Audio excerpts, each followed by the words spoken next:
Did my stats already roll? It's called Glass Impact. You didn't know. It's just your character sheet default has those stats in it. We're live, by the way. Hi, everybody. We're doing session 0 stuff for Blackbirds. I'm going to do more talking here in a little bit, but we're just kind of hanging out right now.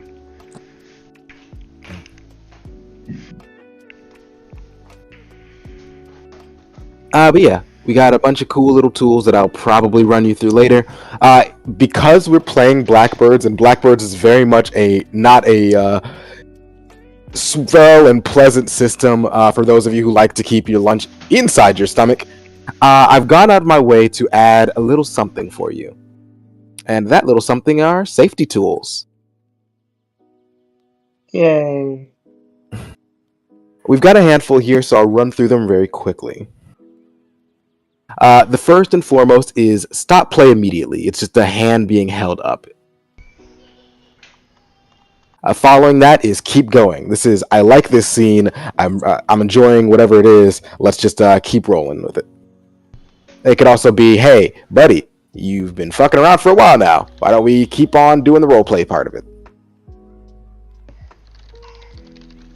Following that it sounds like you are putting symbols out there. Where are these symbols? Because I am not seeing them. Look on the left-hand side of your screen. Okay. Oh, there we go. Cool. Okay, cool. There we go. Found them. Yep. Beneath that is the fade to black scene. You all may recall this from when your one jackass friend decides that he wants to have incredibly explicit sex in his D&D game, while the rest of you just want to go and kill some orcs or some shit.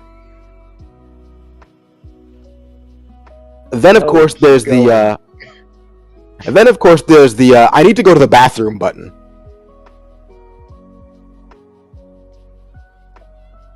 Following that is, hey, I'm back. I don't need to use the bathroom anymore.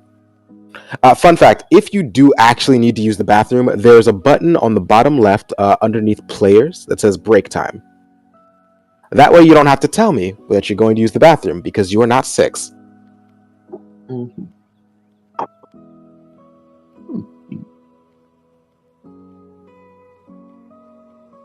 After the resume play button, there is the wrap it up button. Because I think we all know exactly what situation needs that. And finally, there's the, hey, can we go back and redo that? Because, again, we've all run into that situation. Those are our wonderful little safety tools.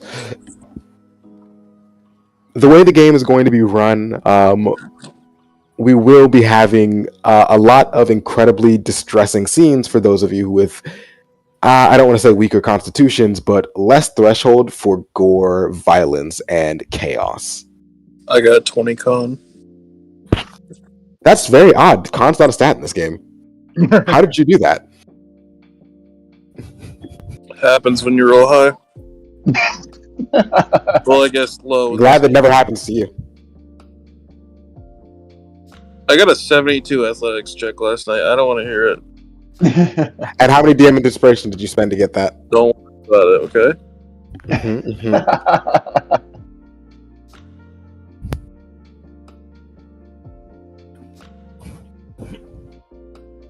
All right. Now, beyond that, the things that we want to discuss as a group, the bare essentials. As I've already mentioned, this is going to be... I didn't say necessities for a reason, you shit. Sorry. You shit. No, you're not. Are things like... Bad things are going to happen in this game. Probably to people that you may end up liking. Almost certainly to you. I need you to understand that things like bisection is possible. Bisexuals are likely. Murder is a definite. And by the end of the campaign, one of you will almost certainly be set on fire. Or so the core rulebook leads me to believe. If at any time one of you does not want your characters to die in a mulchy, gruesome death, that I think you might be playing the wrong game. But there is an opportunity here for all of you to be the big damn heroes that your JRPG fucking Nephilim self has contractually obligated you to be.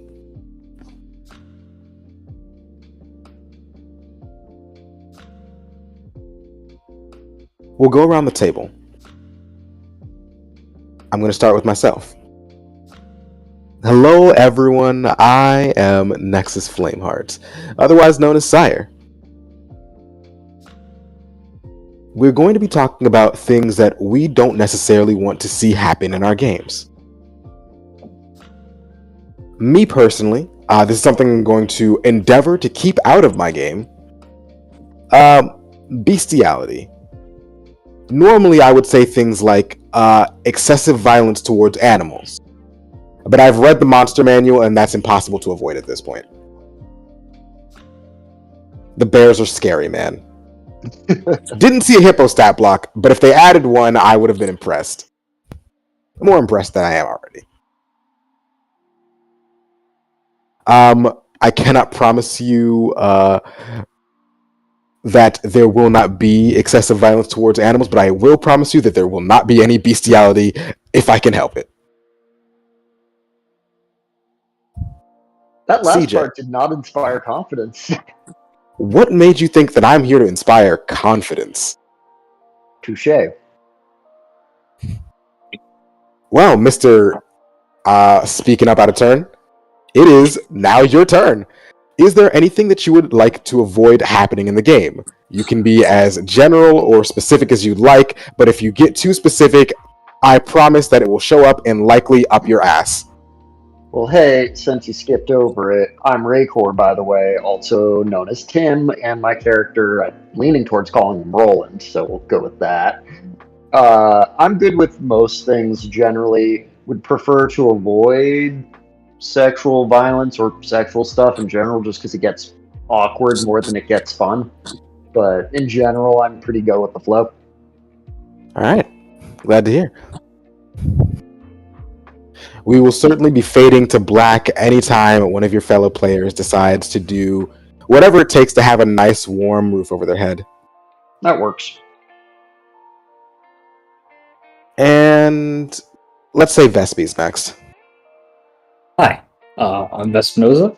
I don't really have anything that hasn't already been covered that's like a hard limit, so good to go. Awesome. Bestus. Who's Brendan? I don't really. It's not gonna nothing that's gonna bother me. I'm pretty good at separating the fact that it's a game, and yeah. Obviously, if you're not okay with some stuff, that's fine. I'm just here to roll dice. And CJ. And while you're at it, would you mind giving everyone here our channel-specific rules, since we're on Twitch?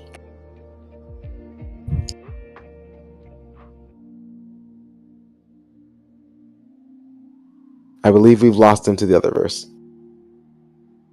Just a piece. Considering the game we're in, it's more like rest and piss. Gone forever. And it does.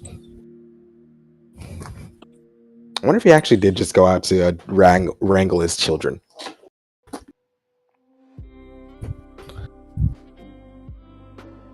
All right, well, while he's not here. Important things to note. We are trying to run more of a story-focused game this time around. We have enough chaos. I have enough chaos crews during the week that I want to at least refine things down to a nice, calm story every now and then. Nice, calm story does not mean that I will not throw brutal violence at you. It just means that I will be calm while it happens and not laughing my ass off. Maybe not that last part. I will laugh.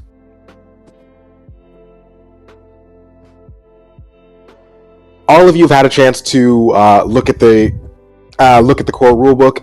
Whether or not you've actually done so is something that I cannot say. But for those of you who have not had the opportunity, we are playing Blackbirds. This is a game that is soon to be released by Andrew McMeel Publishing. It is built off of Zweiander, a wonderful little tabletop system. If you want to play an actual gritty fantasy world simulator. This is a D100 system, and like some other systems you may have played before or seen, rolling high is a bad thing. In this system, you'll be given target numbers to hit, or rather, target numbers to avoid. You have to go below them.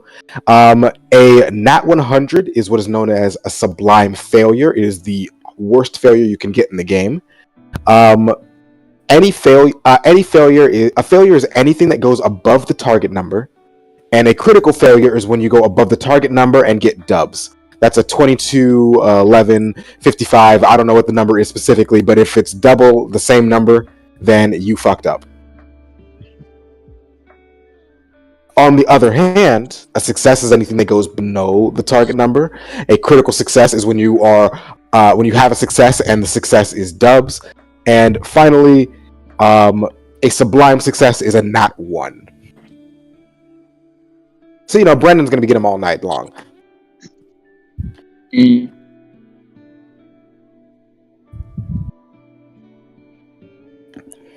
Most of the time in this game, when you roll damage for weapons, the damage will be dealt in D6s. In this game, if your damage dice is the maximum, that is to say, if you roll a 6 on a D6, an 8 on a D8, a 10 on a D10, etc., that dice will explode, meaning you will roll another dice and add those two together for the total of your damage. What this ends up meaning is that, yes, that secondary dice can also explode. So if they keep hitting 6s, then you keep critting. We all following along? Mm-hmm. Yep. Glad to... Now, while CJ's away, the rest of us can play. Would the two of you who've yet to roll, I assume, do me the kindness of rolling a D100?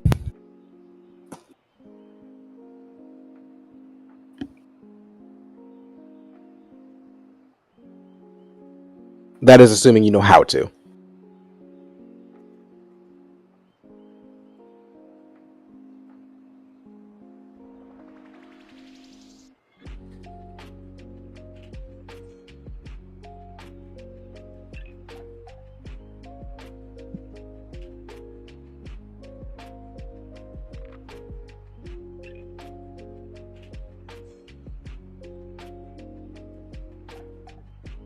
You good there, Rye? Vespi? Yep. I think I already rolled, so does someone else need to roll? I never saw your roll. All I saw was Bestis's. Oh, okay. They got the... He got the 69. And I got the 60. But I can roll again. I never saw a 61 or a 60. Oh, it's a little up, but whatever. I guess yeah. 76. I apologize. I didn't see it. It was above a other thing. Yeah. Hey, I'll use either one, whichever you want. In the spirit of the game, we're going to go with first. As always, when I ask my players to roll a D100 for something that's not story-related or just for funsies, I have the person that succeeds, the person that I've decided is the winner, choose who actually has to do the thing. So yeah, Vespinoza, you have the opportunity to choose to do character creation yourself first, to do it, to have our friend Roland here do it, or to have Bestis do it. I think I'll start. Alright. Then first things first. I need you to roll 2d10 plus 35.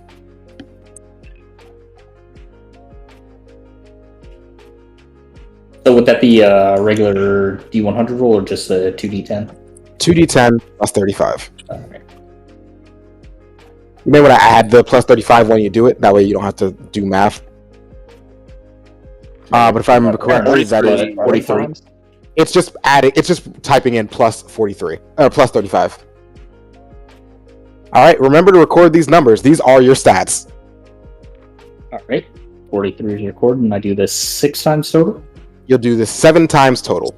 7 times total.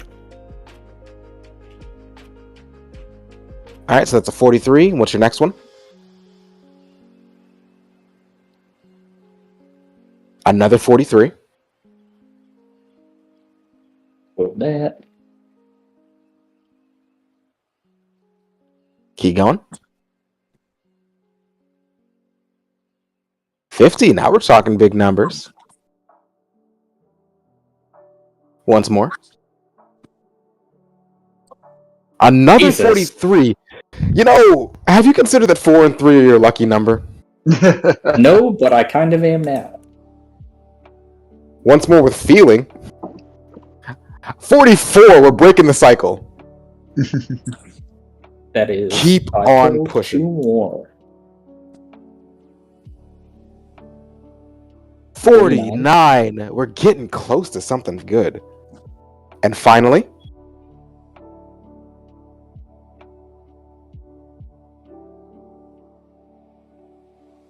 $47. So close. But I was honestly rooting for another 43. Like, what are the chances? I'm actually asking, right, what are the chances? Pretty low. I haven't played with 2d10s in a while, so yeah, no, bad. Not great chances. Those are solid rolls. All right. Now, character creation, you are allowed to distribute those stats between any of your 7 core attributes that you'd like. The core attributes are combat, brawn, agility, perception, intelligence, willpower, and fellowship. Combat is very simple. It is how hard you hit. Brawn is essentially how tough you are. Agility is relevant to both how much you can move, and how good you are at dodging. Perception is relevant to both your initiative as well as your range for when you're using any kind of ranged weapon. Intelligence is important for your cap on both languages you can learn as well as skills you can learn at each tier.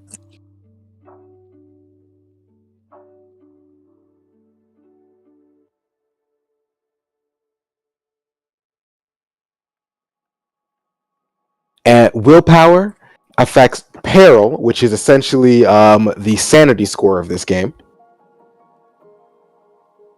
It's also relevant mostly towards those who would like to go down the path of odd and ritual, which is to say those who want to do fucking magic, guys. And finally, fellowship, for when charisma wasn't cool enough to say.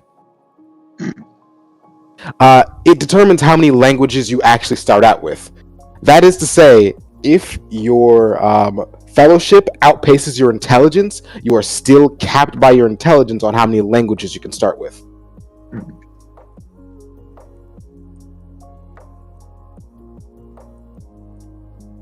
Those of you who are looking at the PDF that I sent you for the character sheets will notice that there are each of these stats have a little star above them, or like a circle of some kind, a diamond really, that says unlocked. Essentially, as you go through character creation and pick a path, that path, otherwise which you might recognize more easily as your class, will determine what stats you get on discount for leveling up. This is what you are innately suited for, and so anytime you try to use your reward points to increase that attribute, you will get a discount to increase it. This doesn't mean that you can't do it on skills that are currently locked. It just means that they have a higher price point. The same for skills. Your initial path, your class, will determine what skills you have unlocked, which means they'll be cheaper to upgrade.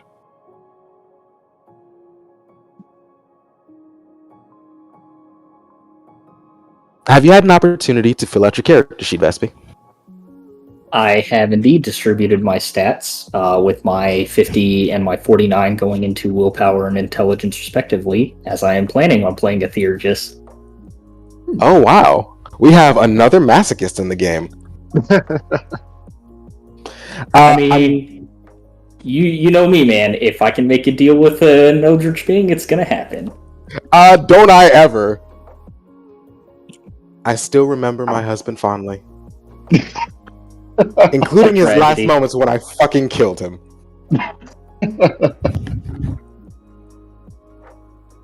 But yeah, very fun game. So you may notice that as you fill out your character sheet, that some of your other stats started filling themselves out. Do you know what race you want to play?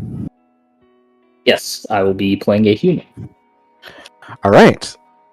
So, as a human, and give me a second to open up the book to Ancestry 43. All right. As a human, you can add a +1 to the attribute bonus of any 3 of your stats. That is to say, you can raise combat bonus to 4, or willpower bonus to 6, or any of the other bonuses to 5. I'm sorry, yeah. However, you also have to decrease 3 of your bonuses by 1. As a human, you have the right to choose. The only other race that gets the right to choose everything is Nephilim. And to change that on my sheet, that is changing the tens digit? No, to change it on your sheet, you'll go back to where you made your human. And in the positive bonus modifiers, you'll just type in, let's say you want to do Fellowship, FB. Ah, I see. Well, our positives will be willpower, intelligence, and fellowship. Okay. And the negatives will be... Oh no. Will be combat. I see willpower and fellowship went in, but I don't see... I probably typed the wrong acronym, but my negatives will be combat, brawn, and agility. Fun. You're going to be the prototypical mage. You put FB in twice, bud. I have no idea what you're talking about. Of course, I apologize. My eyes are broken. We all know that. Alright, excellent. Now, as a human, you automatically gain the Bane Mortal. Essentially what this Bane does is it tells you and everyone else that this guy will go down if I shank him. That's what mortal means. It means that anything in the world can kill you if it tries hard enough. Rusty spork, we got it. Knife, got it. Cannon, no questions asked. Horrific monstrosity, bruh. Everything kills these guys. But as a human, you only have that Bane. Whereas every other race in the game, every other ancestry rather, has to take on some additional Bane as part of the excessive amount of boons they get. You are not shackled by any of those failures. And in fact, unlike any other race in the game, humans have access from the start to a resource known as fate. We'll go down what fate means to you as a player later. But for now, just know that it is one of the most important resources in the game, if for no other reason than because it is the mulligan button.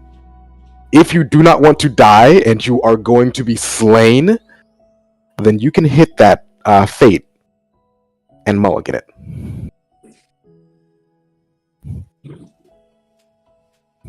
Now, As a human, you're also entitled to a few other things. The first is that you're entitled to any one of the human boons. Have you had an opportunity to look into which ones interest you the most? I have, and I have chosen the Scholar. The Scholar? Let us see.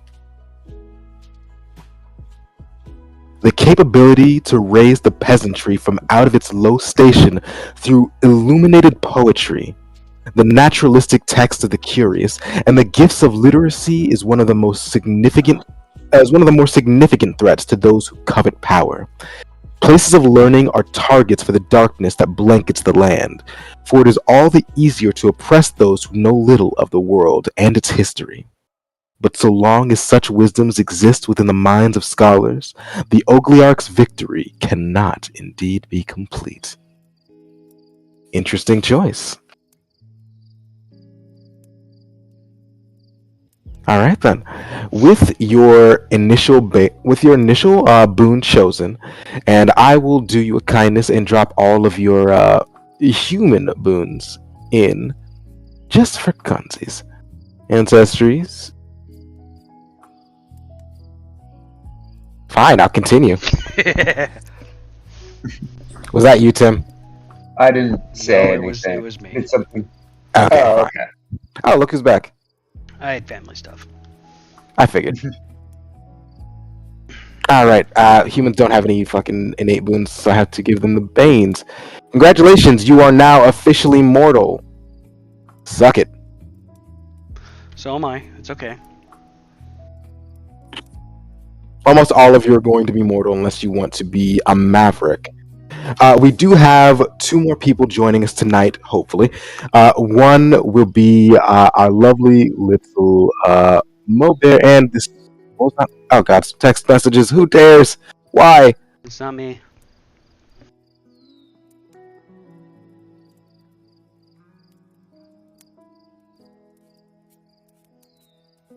Yeah, one of them will be Mo Bear, who will be joining us momentarily. She found out that this channel that we're in the Discord server is locked, and now she's just like, how do I get in, though? Ask nicely. It never works, because nicely and politely sound very similar, but aren't the same thing. Exactly. And if anyone has ever used that on you, it means that 1, they're a pedantic asshole, and 2, it was probably me.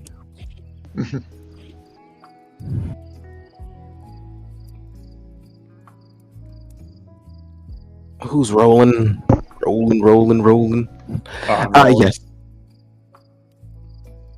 Give me a hot second to tab out and make sure there's a user permission for our 2 new people. So, Yeah, okay. while we're waiting for him, I'll go over my character here that is up on the screen right now. If I press the user arrangement, it's going to kick you out. I mean, I know my character. Fair enough. Continue. My character is Reishi. He is a 28-year-old Nephilim who is the Path of Odin ritual. And is of the Court of Truth Nephilim subrace. You'll quickly understand when we're playing this game, this very dark and gritty game. Again, I'm going to have a content warning on this stream every week, and that's fine. But everything is a lie. So me saying that I'm the Court of Truth is absolutely false. I'll believe you anyway. Thank you. It's really hard to tell my character that I'm lying.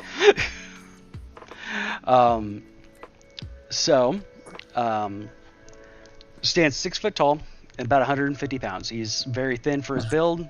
He has green hair and green and purple eyes that you can't see because he has hair covering his face.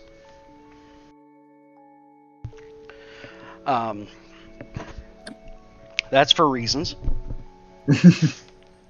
People are very distrustful of some of the scar points on Nephilim. So the Path of Odin ritual is one of the classes, and it is the quote-unquote classes. It is the magic caster, basically.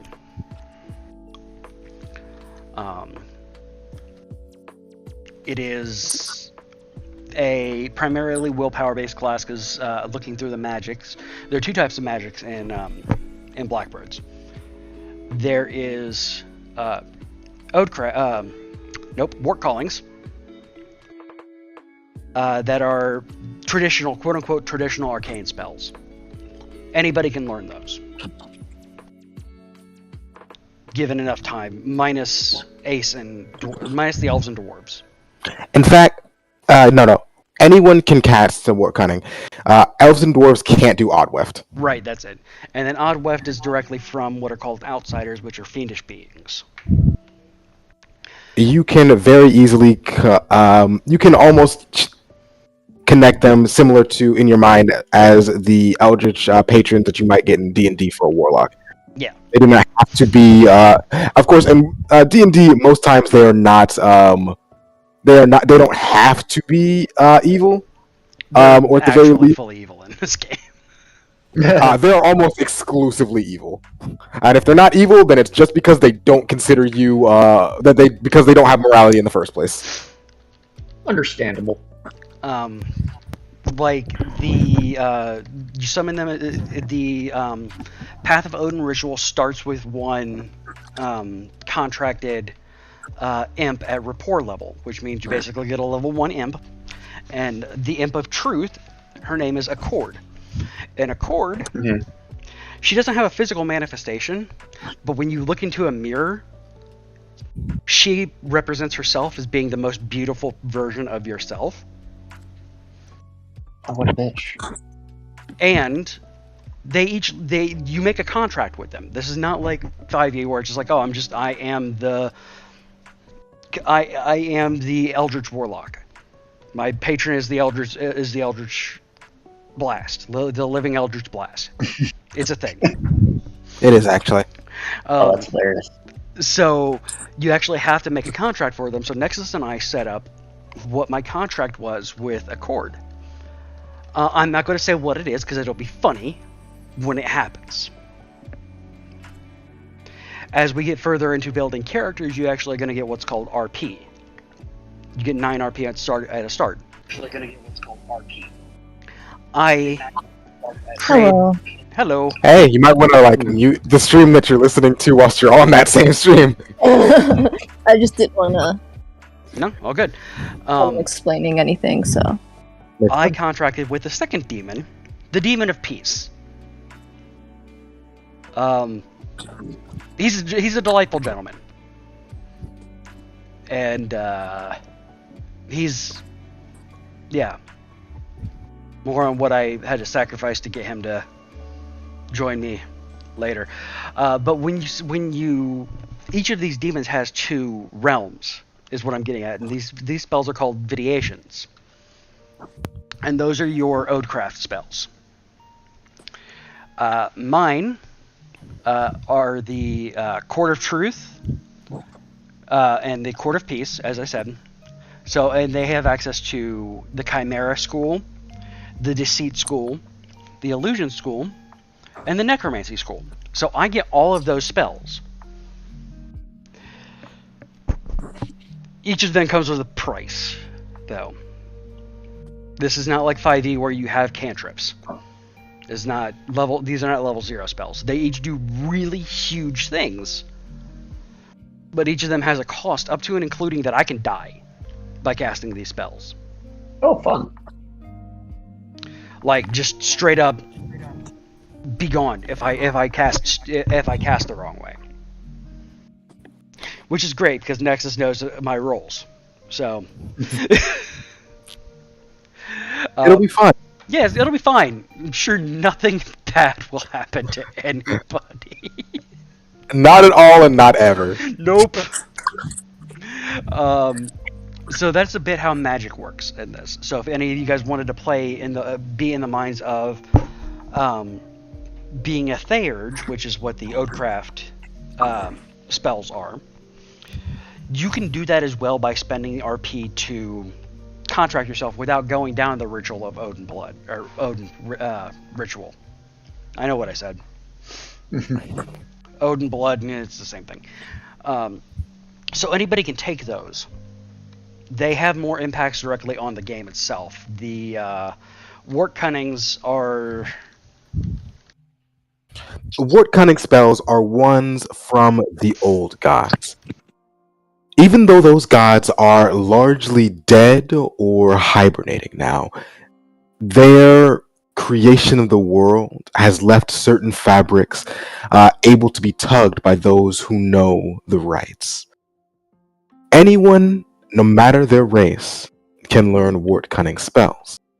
And these spells tend to take place doing the actions that you might recollect in the modern world or historically as what magic rituals were like. These things that take 24 hours under the full moon and have all these specific circumstances. Yes.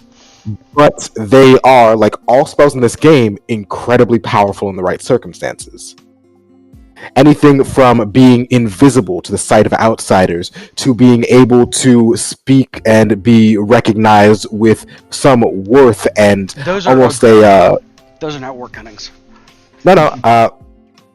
The one to be invisible to the sight of outsiders is a Wart Cunning, as is the one to being able to be recognized as impressive by those who are ancient.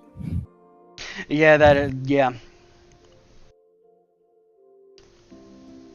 They have they give you a certain gravitas with those that know the old ways. Interestingly enough, we do actually have another player going down the path of Odin ritual, that being Vespinosa here. Ooh. Whoa. A fellow person who absolutely nothing bad will happen with the spells ever. Of course not. The cool thing is just like in other games as well, like just because we're going down the same path, we could be completely different characters. And I love that. And nothing bad will happen, ever. Never can, never has, never will. No. Alright. If you've determined you're going to go down the path of Odin ritual, then that makes things a little bit easier for us. That means we already know what your starting trappings are, we know what skills you've unlocked, we know what ability scores you've unlocked. But unfortunately for us, or rather fortunately, because now I get to explain it, and everyone knows I love to talk, that means we get to explain it to our viewers. He does love the sound of his own voice. I love it more than Sonic Gore's voice, that's for sure. That's fair. By the way, the game looks great in Firefox. Oh, awesome to hear. I opened it. Oh up no, in Firefox, I figured out what module was fucking it up. Oh, okay. I said the game looks great now. I don't know what happened between like an hour ago and now, but man, it looks great.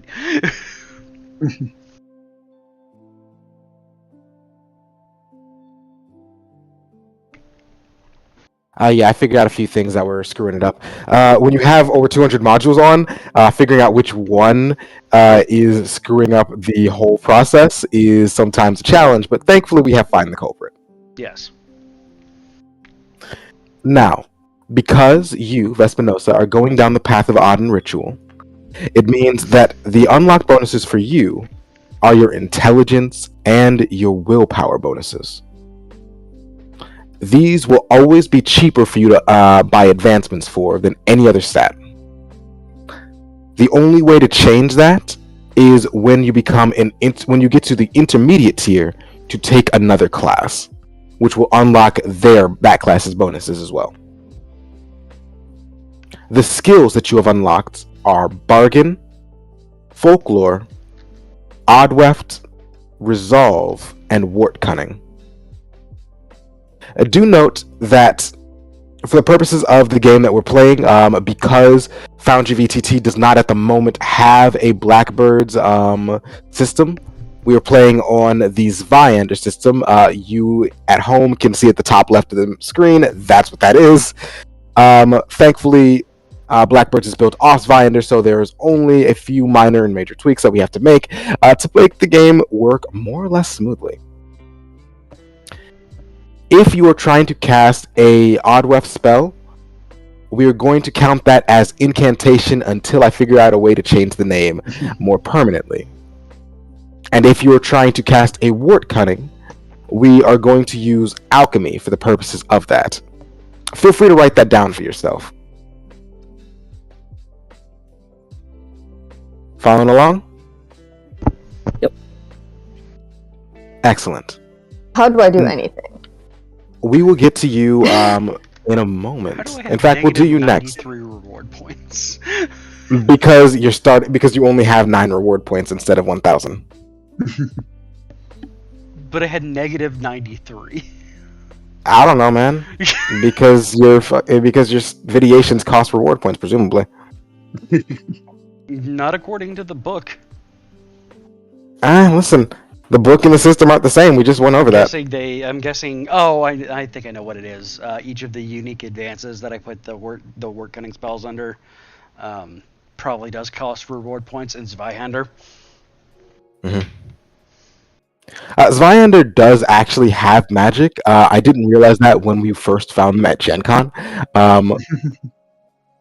Their own archetype system is a bit more similar to what we are more accustomed to with D&D and Pathfinder.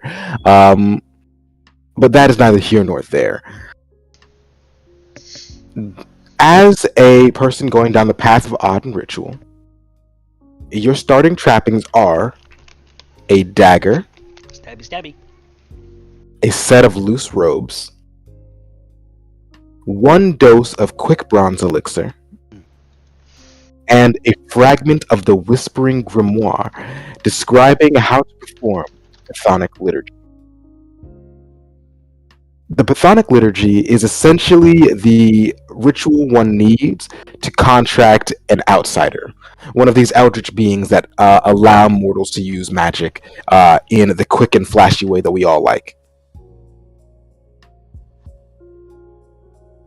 You will, over the course of the game, need to perform the Chthonic Liturgy if you are trying to get any more outsiders under your banner.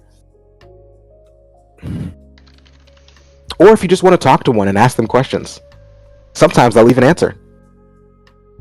And nothing bad will happen. Nothing bad ever had. You got all that down? I am currently inputting the last piece. Awesome sauce.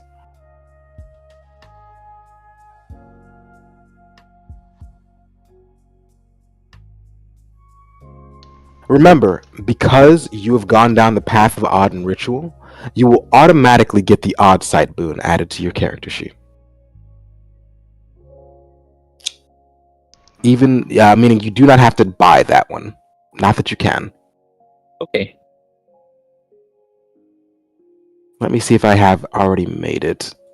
I have it. If you want to drag it from mine. What are the chances that it'll actually just take it off?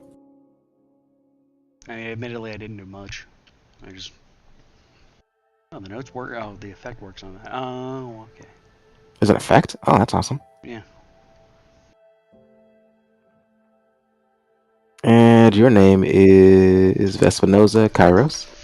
And the only folder that wasn't open.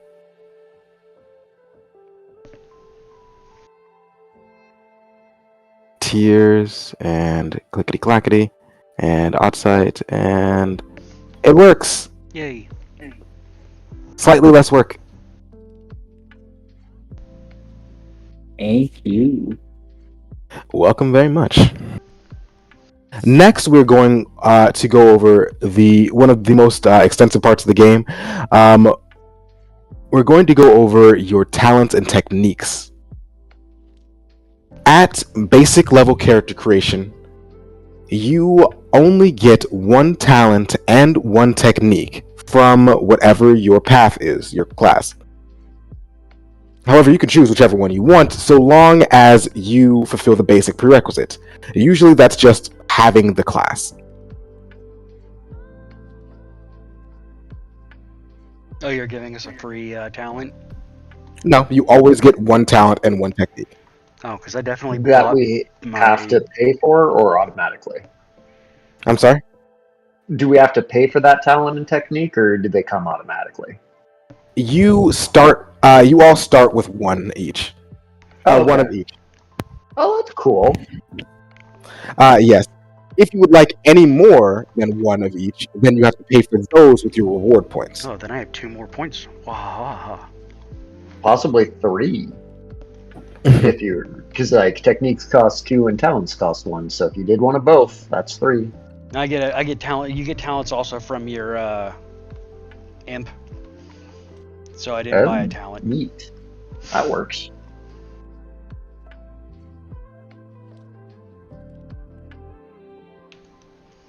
I wasn't aware that we got a free talent and a technique. Neat.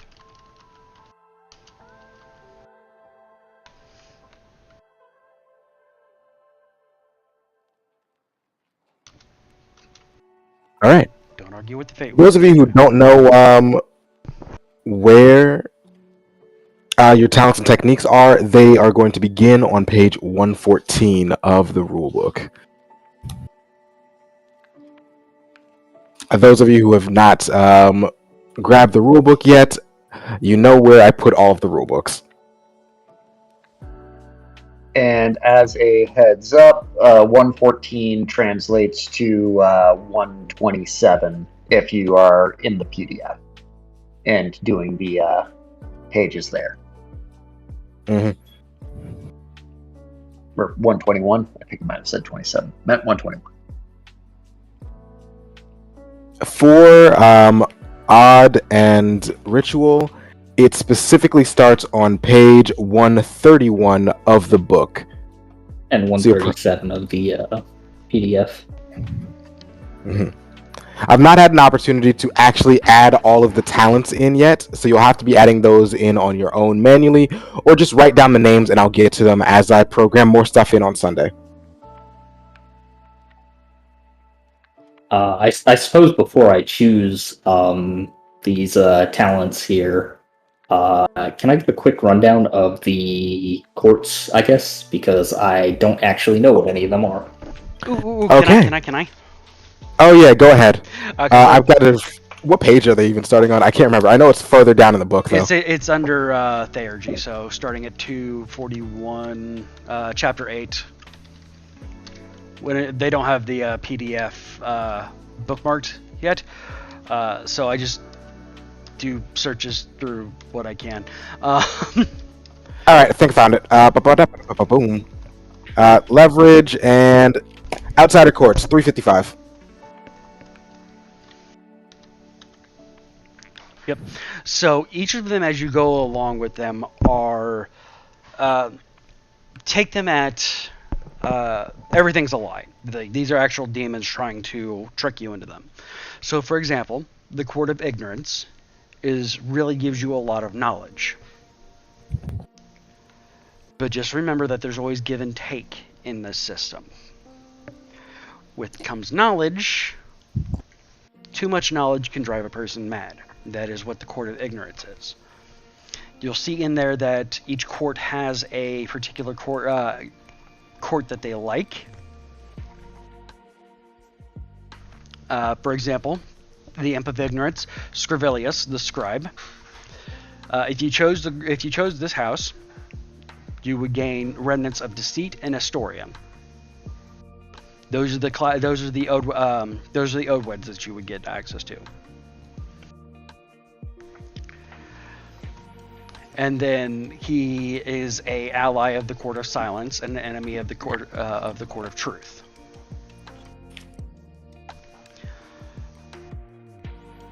You start off with the imp version of them at rapport level. So if you chose Scrivelius here, you would gain access to his report technique, scroll scent, words or lies, and carcass folio as one technique.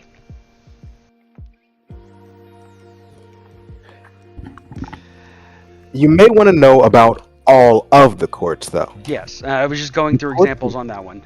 I think there's what, 6, 5, 6, 7? Yes. At the moment, there's less than a dozen. I believe there's 7 altogether, but I'm bad at counting, apparently. The Court of Joy is a more quiet, more sad court.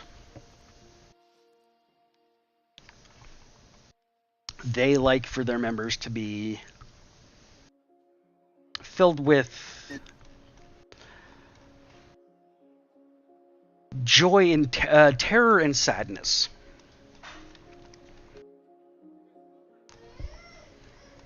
The Court of Peace is all about violence.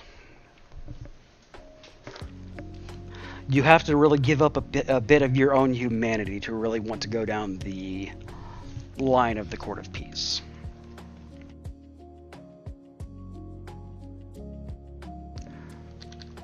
The Court of Silence is having your voice be heard. It is all about also it's also having your voice be heard, and it also gives you The Court of Silence is less about being your voice being heard, and more about returning to nature. the primal. It's it's more about giving up your voice. You don't need it because everything that you've ever needed was fulfilled when you were nothing but a gibbering, mindless animal, a beast unrestrained by anything except for violence and just the need, just whatever your baser instincts are. And also my favorite lord of all of the lords. The Court of Truth, of course, is the best court. Nothing ever bad comes out of the Court of Truth. Moving on. And then, of course, there's the Nameless Court. The Nameless Court, yes. Not much is known about them. I wonder why. Yeah, they're forgotten. They are the old gods and demons. And as a Path of Odin ritual, I have already done the liturgy with one of the imps from one of these courts. Correct. You start out with one imp already contracted at a rapport level. Well, I suppose I would have done that with the Nameless Court. Ooh. Interesting choice. Alright. Now, who is their imp? The Zox, the Angel of Distress. Oh, that's fun. The state of imbalance, the state of decay, and state of collapse are your rapport technique. You get access to spells that have the remnant of illusion and impossibility. And again, we will go through and add all of those probably on a day that's not today. But as we said before, when you contract with an imp with one of these courts, you get access to all of the spells that your imp contractor or even villain or lord have access to. Because every spell you cast eventually ends up requiring you to pay them back one way or another. I love the enmity of the Court of Truth. That makes me happy. Mm-hmm. It means there's going to be some good RP availability between us. And then jumping back to the free talent, I would be taking the Benediction of the Nameless. Is that why you chose the Nameless Court? I had to choose the court first, so I knew which benediction I was going to take. Fair enough. Because the benediction essentially makes it easier to cast your spells, if I'm reading this correctly. Mm-hmm. Let's see. My Artist's Weapon, Devil's Bargain, Banishment Too High, other side. Breaches upon creation, barristers of the odd. One more page up for the talents. Yeah, sorry, wrong side. And benediction of truth and benediction of the nameless. While this tile is slotted, add plus 10 per odd and ritual level to odd weapon rolls to use variations given by them. Okay. Yeah, they just make it easier for you to cast spells that they give you. Makes sense. And your technique? I believe I will go with the Web of Thought. Web of Thought. You know how to reach someone's mind through the odd. We won't be going into too much detail here, our wonderful listeners, but he's chosen some very fun ones. And finally, on page 90 of the core rulebook, going by the pages on it, you get to spend your reward points. Reward points can be spent in multiple ways. You can spend 1 times your tier level to improve one of your primary attribute bonuses. This is if that bonus is one of your stats that is unlocked. It is 2 at basic tier if that attribute happens to be locked. So for you, if you wanted to increase your willpower bonus, it's 1 point. If you wanted to increase your combat bonus, it's 2 points. You'll all recall that you all start with 9. If you want to buy points in any of your skills, then it is 1 point for anything that is unlocked and 2 points for anything that is locked. Do note that you all can only buy 1 skill rank regardless of what skill they are. So you could buy multiple skills worth 1 point, but you could not raise any skill to rank 2 as you're not high enough level. Those will be available when we reach intermediate tier? Correct. Your skill cap is the same as your rank. So when you reach, it's the same as your tier. So when you reach intermediate, you can raise any of your skills to the second cap, to the second level. Now for the talents and techniques, the free ones are prerequisite of the ones, right? I'm sorry, I don't understand the question. Like for example, the fraying threads is prerequisite 3, which says 3 RP as the requisite.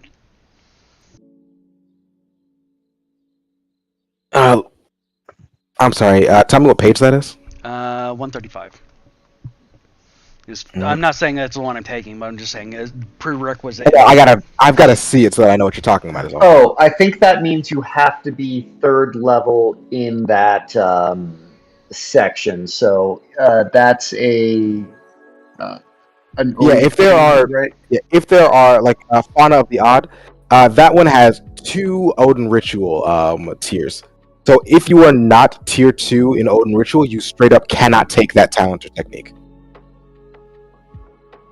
You can only take talents and techniques that are equivalent to or lesser than your current ranking in that path. So only ones at the stage we're currently at. That is yes. So if I were to lean into spending my starting RP into talents and techniques, I could buy an additional 2 in each of those slots, correct?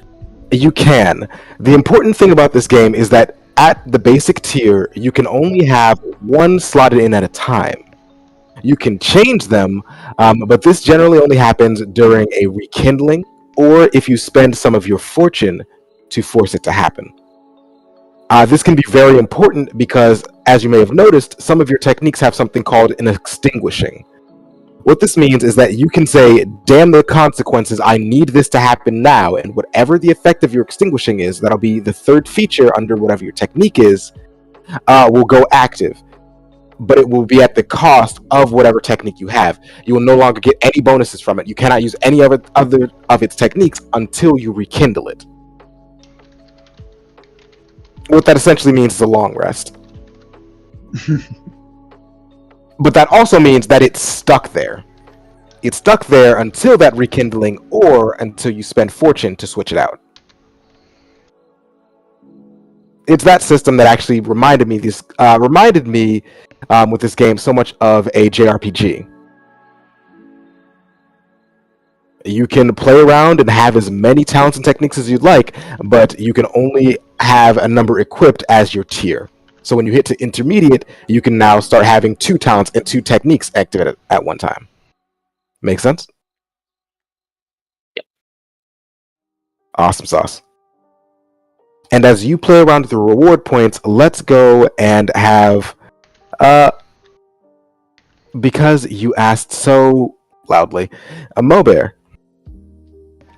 Yes. Would you do me a kindness Yes. and roll 2d10 plus 35? 2d10 plus 35. 48. Great. You're going to want to record these numbers because you're going to do that 6 more Oh, times. shit. Yeah, you got homework to do. What It's the homework? first day of school, okay? Aw, that's so sad for you. I know, I've been up since 6 a.m. It's currently 8:40. Aw, sweetie. Aww. 6 a.m. That's so cute. That is I know, right? Become 7? Yeah, 7 a.m. So it's 6 more times or 6 times total? 7 times total for 6 more times. 5 more times now. 5 more times. Got it. You can now press C on your C on your keyboard to open your character sheet. I got that open. Like, if we were playing like D&D rules and all that, I would know exactly what I want to do. Like, We'll get there, brother. We'll get there. ugh. Oh, you know my character's one of the boys. For sure. She's one of the boys. She just...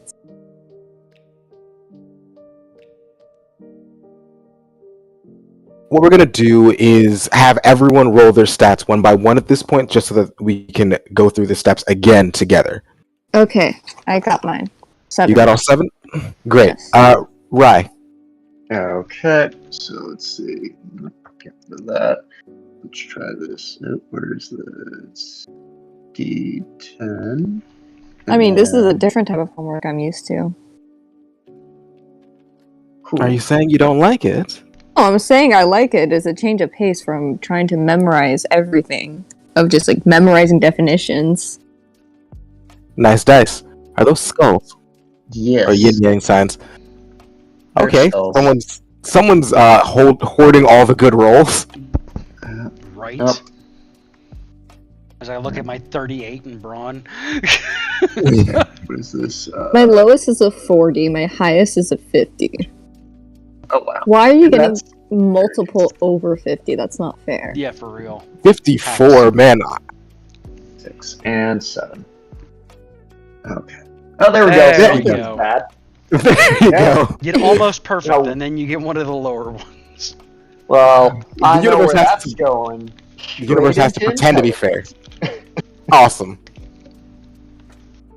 Bestus, you with us? Why is my name up here as CJC? Yeah, just trying to read, and my brain is melting, but we're getting there. Alright, you're on deck. Why did you roll with coordination? Because I'm trying to figure out why my name comes up as CJCJ and not my character's name. Can I not be on Because deck? I'm still reading rules right now. You're the only one left, so yes, you're on deck. Fuck. The reason is because your token's name isn't the same as your sheet's name.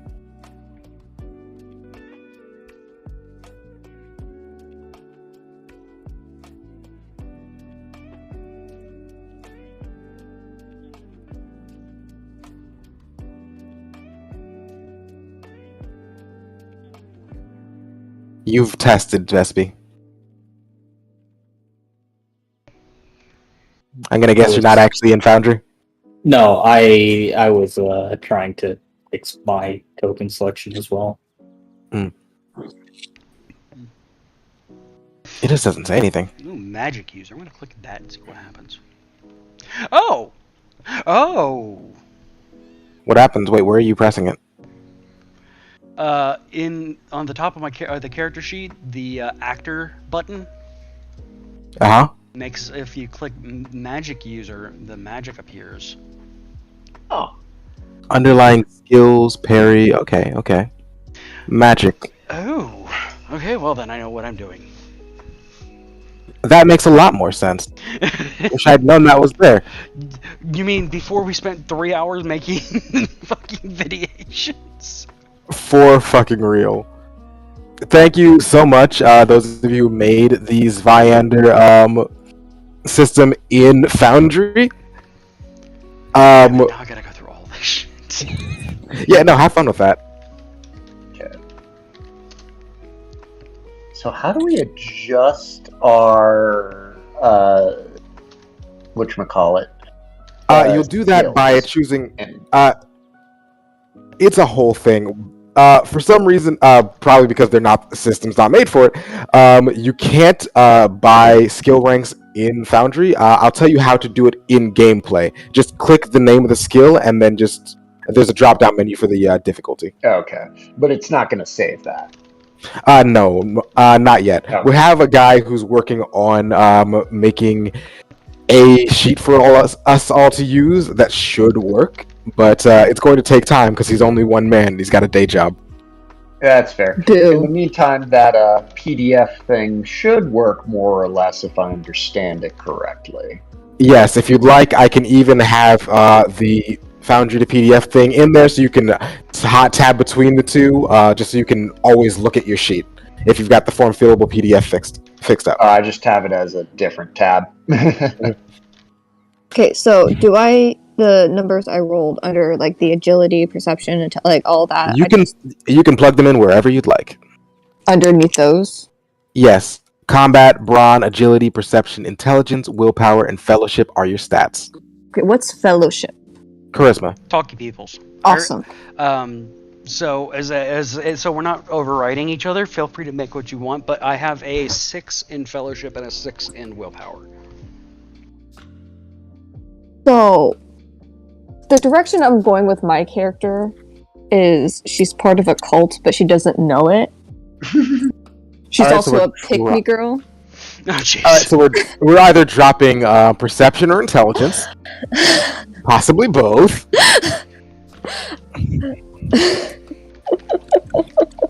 Like, she just thinks she's one of the boys and like a leader in the community. She doesn't understand that she's really a recruiter. It's the best. I love it. Already hype about this. Oh yeah, this is great. Like, she's recruiting people for a cult, but she just thinks it's like some really cool group of guys. Oh, they're my friends, the boys. Yeah, like, I am a section leader. I don't know what that is, but you know, they just love me so much, they just gave me a title. Amazing. And, you know, there's not a lot of other girl leaders because there's just like so much drama, and I'm just trying to find other people to hang with us, you know? And we do have This poor gatherings once a week in the middle of the night, so you will have to be attending those. This poor girl is going to get mentally and physically destroyed. We're the game for it. All right. See very clearly that human sacrifice is part of casting some of the spells, so you know, checks out. Oh, human sacrificing, you know, just some people they They bring down the mood. Yeah. Can't have Oh, people you bring only down have the critical mood. success and critical failure in the magic, not spectacular success and spectacular failure. So Most I was gonna sublime? go with Oh, 50 wait. with fellowship, but then drop the intelligence to like 44. Oh yes, important thing. What we need to do next. Has everyone got an idea of what kind of race they'd like to play for their characters? If you'd like, I can go over the races once more. Yeah, probably be a good place to start. So, This game has a handful of races that you'll all come to know and love or be terrified of in the case of the Ace. We have humans. Very good, hardy. They're decent at everything. You get to choose your own fate, and in this game, that is literal. Then we have the Ace. They are the elven equivalent. They are beings of magic. They are also a plague on society in the world, but that's irrelevant. But that's neither here nor there. Then we have Daemon. They are the dwarven equivalents. There is a lot of lore behind them, but suffice it to say, they used to be elves, saw that elves were shitty, and they're like, let's be more like the humans and the other mortals and just help them out. So Daemons are poggers. And then we have the Jotunkin. These are the giant folk. They're very strong. And really tall, and sometimes they can't fit into buildings. Oh no. And finally, we have the Nephilim. Nephilim are the descendants of humans who made contracts with these incredibly powerful outsiders, and then immediately decided to fuck them over and lock them away in an alternate dimension, sealing them there for what they assumed would be forever. And then some other humans decided, hey, we should go kill God so we can become God. And in the act of doing that, they unsealed the dimension where the Nephilim's patrons were. And so now they're back and pissed. Each of these races, each of these races has their own variations of bones and banes, things that they come innately talented with, and things that are horrible and fucked up because of them. They also, if you look in the character sheet, or rather the rulebook, you'll see that they have their own levels of kind of like roleplay integration, how much the world changes because you decide to play one. In that, being an ace will change things a lot, and being a human is alright. You are not going to change the story around you as much if you're playing a human. You'll have equal say. The other races are all more or less medium. Are there any races that you all would like to hear more about? For the record, right now, as CJ said already, his character is a Nephilim. And we already have a human. Probably gonna go Jotunkin. Why Sure, don't you you wanna be tell a big people? boy? Why don't you tell people why they shouldn't be ace in this campaign? Yes, it's very important that you should not be an elf in this campaign. I'm not going to tell you not to be ace, because that sounds very bad and it'll be taken out of context. It is taken out of context right now. I'm taking out of context Race purposely. shit. Just so ace-phobic. You see, Ace have these lovely Wait, hold little on. quirks If you're attracted to them, does that make you asexual? It's also I the guess. it's also the sexual equivalent Makes of you sticking your mess. dick into a blender. Yes, you are literally fucking a cheese grater. But Oh, look, Is it like that vampire Okay, from as Blade someone 3 or who Vampire is- Pussy? No, sex it's repulsed ace. I did not need to hear that. I'm sorry. I'm joking. I'm She's sorry. but no. But no, you see, the reason why playing Ace is perhaps not good so quickly, this early on, is because they have this handy dandy, awful little quirk where if they stay in one place for too long, they cause everything around them to die or want to kill them, or at the very least, fuck up everyone in the area. If they stay in one place for a week, you'll see that food starts spoiling quicker, vermin start getting into places. And if they stay, and this scales up until they stay to places for even up to a year, and children, pregnant women starting to have stillbirths, fires start randomly happening around them, and it only gets worse the longer they stay in the place. It's for this reason and more that Ace are not necessarily a race that we would want to start out with, at the very least not for your first character. But when one of you inevitably dies, we can broach that subject again. You said it, not me. Oh, dude, I'm not even trying to pretend. How about the ace piece ace? It's an ace. I mean, I'm all for all of us being aces. Oh, that could only end well. Oh yeah, no, it'll be great. We're literally just playing an evil campaign at that point. For If real. I have a shovel as a weapon, can I be an ace of spades? Alright, I fucking love this crew already. You now, okay, if you play an pain. ace of spades, you're mandated to get that tattooed on you. Where? Anywhere. I have my tattoo on the inside of my forearm. And it works out because I can bury all the dead babies when they die. What the hell?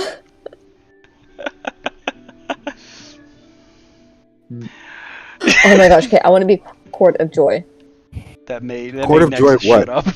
for the Nephilim. You would like to be a Nephilim Court of Joy. Imagine. All the magic users. Okay. You can certainly be a Nephilim from the Court of Joy. I'm still reading, that one just looked funny. Yeah.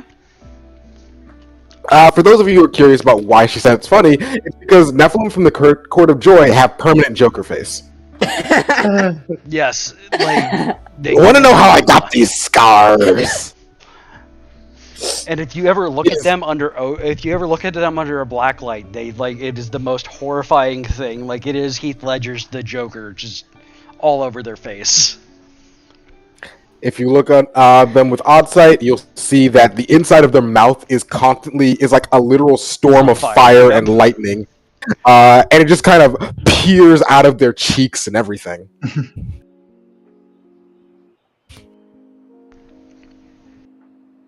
What about you, Tim? Well, I'm just going with simple time boy. Human. It's interesting that you choose human because human is one of the most complicated races in the game because they have Really? they have the Yes. most points to pick from. Everyone else just gets a simple list. Like almost everyone else just gets sub races and then maybe one of a dozen, half a dozen boons to pick from. Humans have like 6 pages dedicated to just their boons. Well, luckily I found a nice boon. Where is it? Unassailable will. I may be the third son, but I got a dream, and I'm gonna go and be the greatest adventurer that my poor podunk town's ever seen. Oh, I'm this gonna know poor the guy's name gonna die. of His poor kid's gonna be so redacted. destroyed. Y'all gonna kill me. Okay, so Not to I am interrupt. torn between. Do you actually though? Hmm? He said he hates to interrupt. What Isn't is- that all D&D calls? What's that? Isn't that just all D&D online? Is just interrupting No, not constantly? you. What No, does just in slow general. quality mean? Slow essentially means that when you're fighting, Being a slow of the slow quality. would you like let me finish before cutting me off when I'm answering the question So, you're like, asking? it's SLOWQUALITY. It means you fight like a Dark Souls boss. So like I start to attack and then next turn it hits, or like Essentially, it means that you have a penalty when attacking solitary enemies. You're good at Jotunkin are really good at fighting hordes, but when it's like one human-sized dude, the dude has like bonuses to dodging you. Roger that off, Ghost Rider. Continue. You have my permission. Oh, I don't need it. But you got it. Just be grateful. I'm not, and I don't need to be, and I never will be. Sounds like a personal problem. Only if you let it. Let's see. But yeah, you said unassailable will. We've got a Jotunkin. We've got another Nephilim. Wonderful little setup of people. All right. At this point, you want to go into your character sheets and add in your ancestry. For some of you, you'll be able to choose all of your bonuses and merits. For some of you, your race will automatically decide what they are.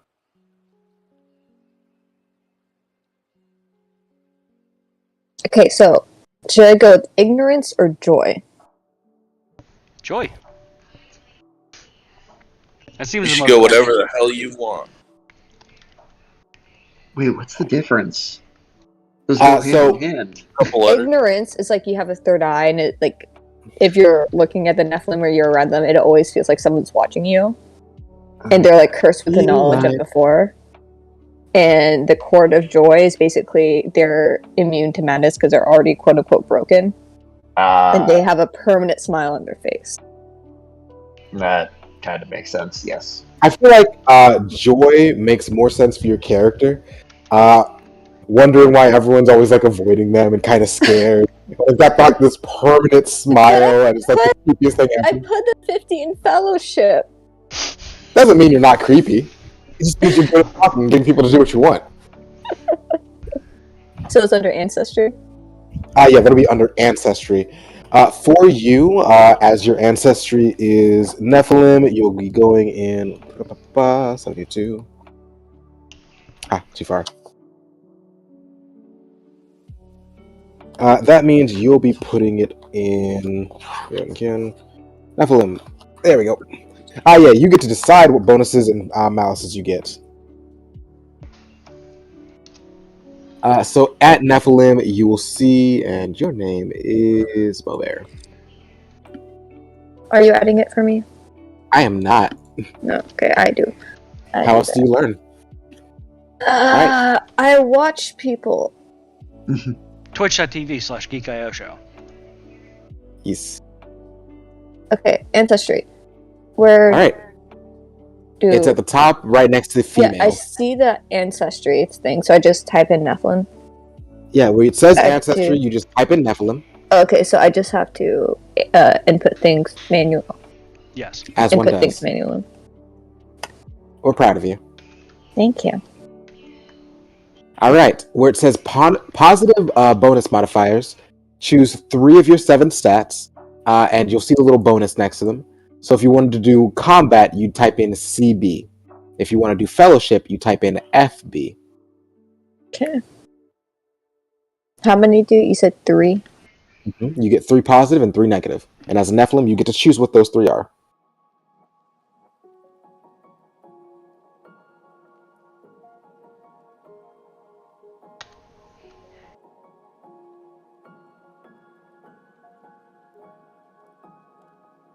I'm going to put intelligence.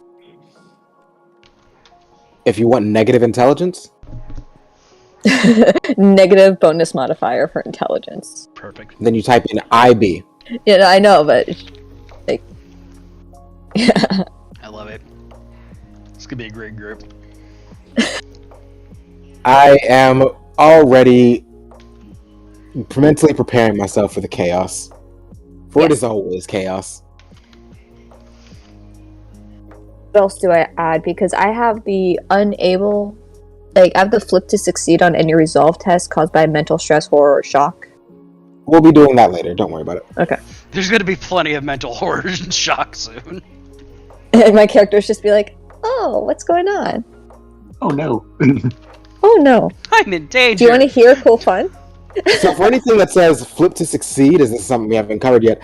Flip to succeed is essentially the same as advantage in D&D. It's you roll twice and you take whichever one's better for you. And flip to failure is the exact opposite. It's basically disadvantage. You roll twice, take whichever one sucks most.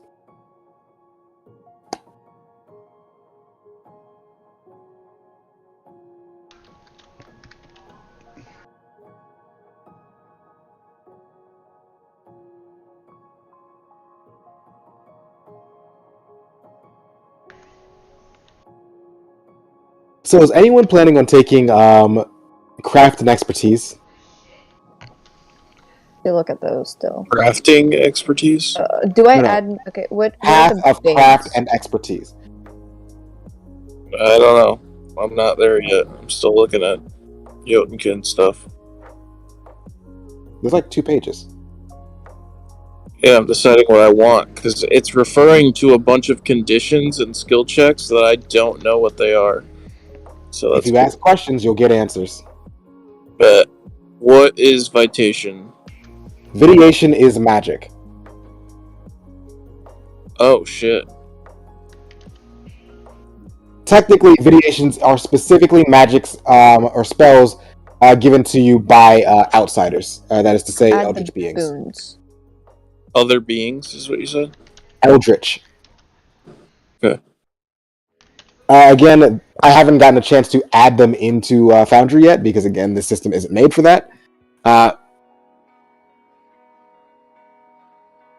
you said So- you get one talent. You get one talent and one technique. What are Where- damage levels? Essentially, your hit points.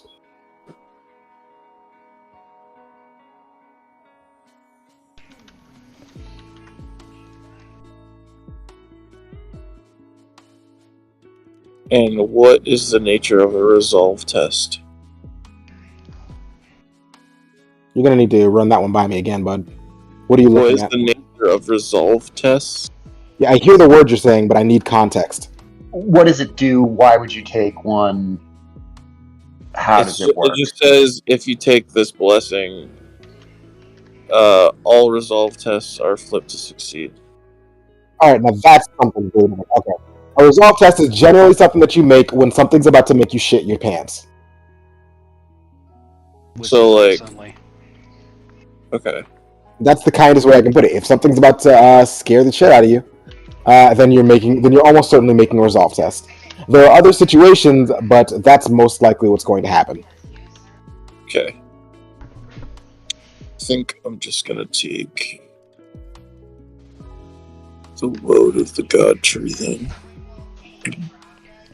So, question that's a little far ahead.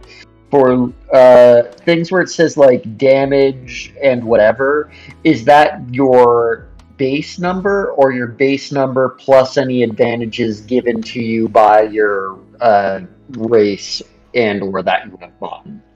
I need context. So, like, a saber has damage combat. Does that mean No, so I that have just a means combat of 53, but I have 2 bonus ranks in it, one because human, one because I bought it, and it's a 73. Does that mean my damage is +7, or does it mean my damage is +5? no. It just means it essentially means that you're using 7 when Okay, you so roll it'd be 7. damage. Okay, cool. That's what I thought. I wanted to double check.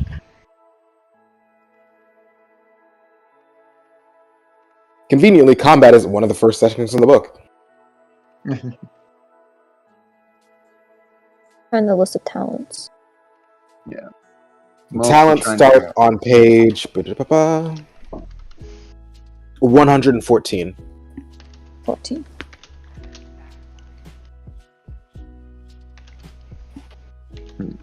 Remember that your talents are locked to whatever path you're going down. That is to say, your Yeah. class. Do you know what path you're going down? I was thinking the charm and manipulation one. Could be fun. Because, I mean, you gotta be pretty charming to be a high-ranking member of a cult. Yeah. I don't want to shoot that down. I'm just gonna let that slide. Never You were could start. saying that bonuses were automatically getting added. I just typed in Jotunkin and I don't think that's gonna do anything. I did not say that they were added for there. I was saying that the ones for your stats are calculated already on your sheet. Your racial ones are not. Because again, Right. Yeah. Jotunkin don't exist in Zweiander. They are Blackbird's exclusive race. Okay. So +1.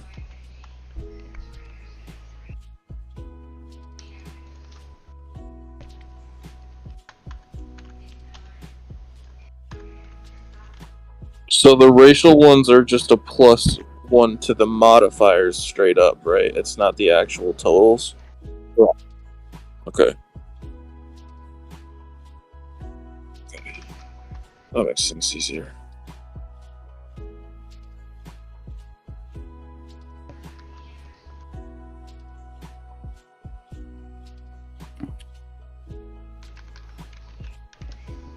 You have to spend all your RP, or can you hold on to it?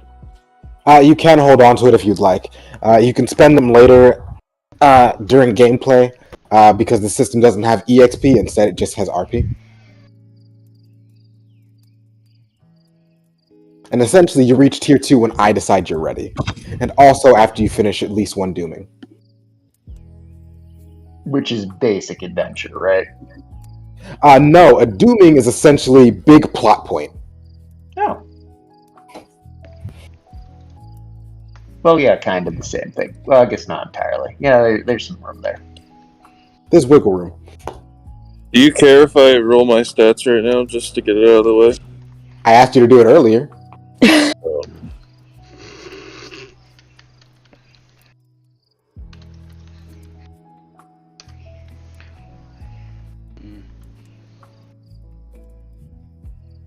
Ooh, did you get the max number?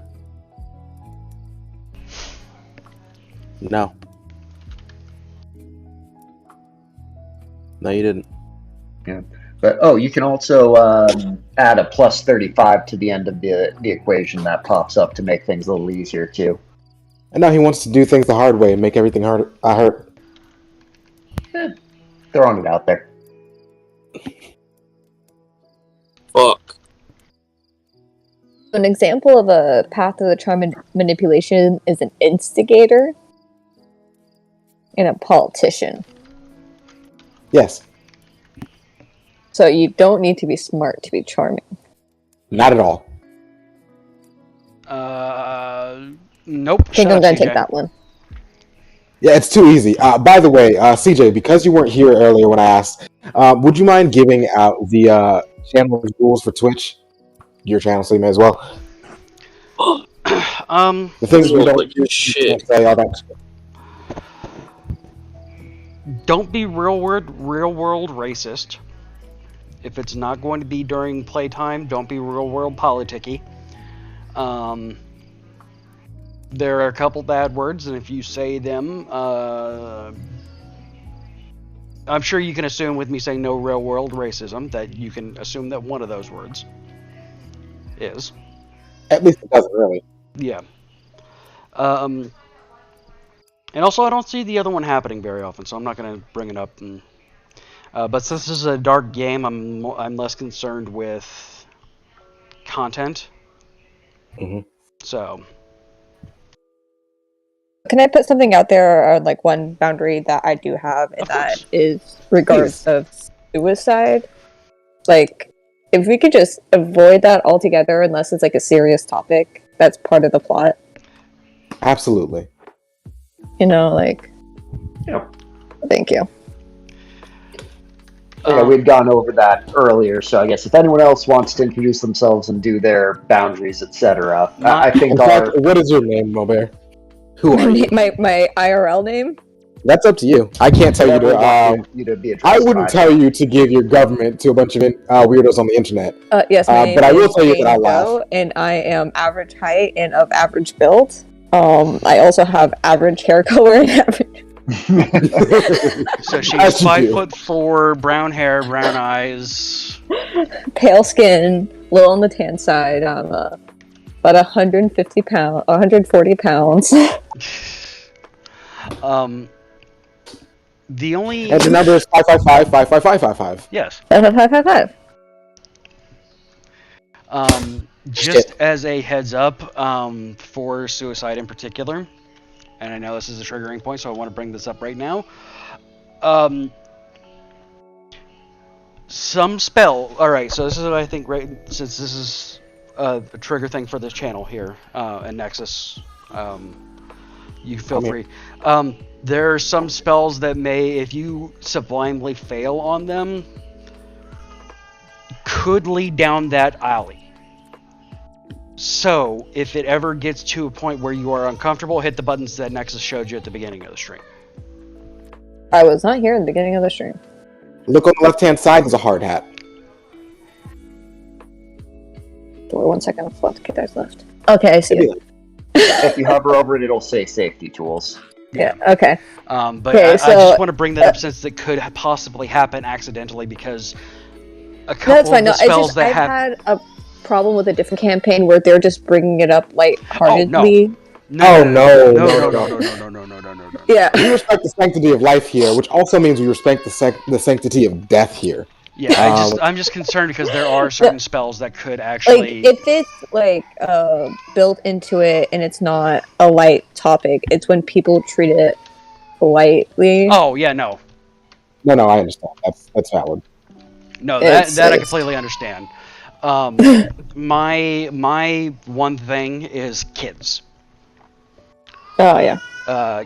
Kids on screen, something happening to them on screen. If it gets too much, that's the one thing that I'll hit the button on.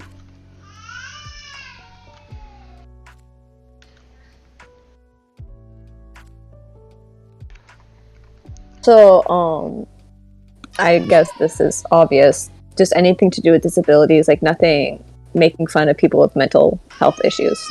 Or like mental like ID or something like that. Naturally. Because I've never run into that in D&D, but I know in the real world that's a real problem some people have for some reason. I only make fun of people with IBS because they poop a lot. I promise not to make fun of anyone with a problem I don't personally have. Which means there's going to be a lot of ADHD jokes. Yeah, there will be a lot of ADHD I will have a lot of autism jokes. I will have a lot of social issue jokes. Even though I stay away from the autism jokes, like, it's because they are really, like... I only make the jokes if it pertains to my character or me. That's fair. Like, I have a character, I play a character that has autism, and she loves to read, and we constantly make jokes of her not paying attention during combat.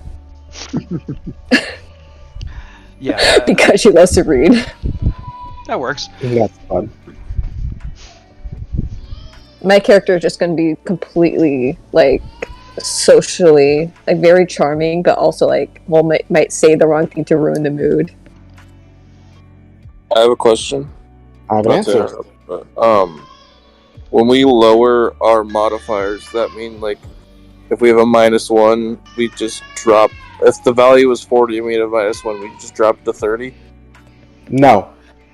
Those things are covered in the ancestry. Once you go and affect your ancestry, you'll have options there to change it. This is a question that's been answered a handful of times. I think Rye asked it a few minutes ago. No, that was a different question. I was low-key trying to block shit out so I could read, and sorry if I didn't hear it. It's okay. No, so you're in the ancestry. So just to confirm, you're in the boundary place. You got your character sheet up, correct? Yep. Okay. So when you click on ancestry, and then it has like the negative bonus modifiers. Do you see that? Yep. Okay. So there you'll put in whatever you're looking for. So in my case, I have like I put in IB. And then press the little plus button, and it'll then pop down below, and that's under the negative bonus modifiers. Oh, you just type in the letters for the two letters, and then so for instance, I have my intelligence at 38, but I see the little modifier went from 3 to 2 because I put the negative bonus in there. Yeah, as a Yodakin, you get brawn bonus and willpower bonus boosted, and you get to choose one. And then you have to subtract one from your acrobatics bonus and your fellowship bonus, and one other of your choice. Okay. Okay. Good. No, you can finish. I thought you were done, but you can finish first. I was just gonna... So I know we rolled our base stats and the nature of the system. Is there any way to increase the rolls through some kind of mechanic? Like, because like I have a 49 in brawn right now. You are able to increase your modifiers by spending reward points. But there's not much in the way of increasing your base stats. You can increase your skills to make your rolls in game higher, but there's not much to actually boost your actual ability scores, if I remember correctly. Yeah. Near as I can tell, that 49 is going to drive you nuts the entire campaign. Suffer as I do. But, like, Because we are tier 1 for 1 point if it's an unlocked stat, or 2 points if it's not an unlocked stat, which is determined by your path. You can boost your bonus, which you can't do in Foundry, but if you have the PDF, you can keep track of it there. So unfortunately, you kind of have to keep track of things in 2 places. There's probably a way to do it in Foundry, but I've only started playing around with this system like today, because I didn't know if we'd be getting the system until like last weekend. So hopefully that'll change down the road. Yeah, I'm just starting to set up a Shadowrun game, and that's what I've been spending most of the weekend doing. And so now there's this game, and I'll be doing that most of this weekend.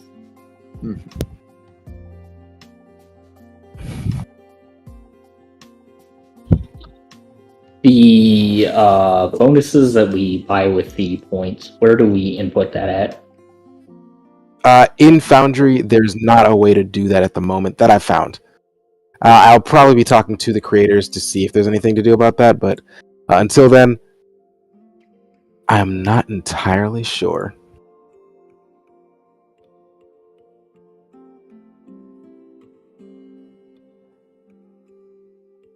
Weirdly enough, you actually can do it with the creatures. Is Like the anyone monsters. else? Sorry, go ahead. That was a cat. Shit. No, that was my dog.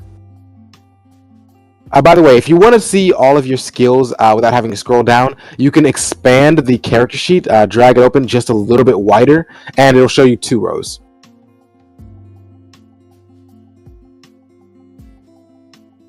Which is probably a little bit less frustrating for you.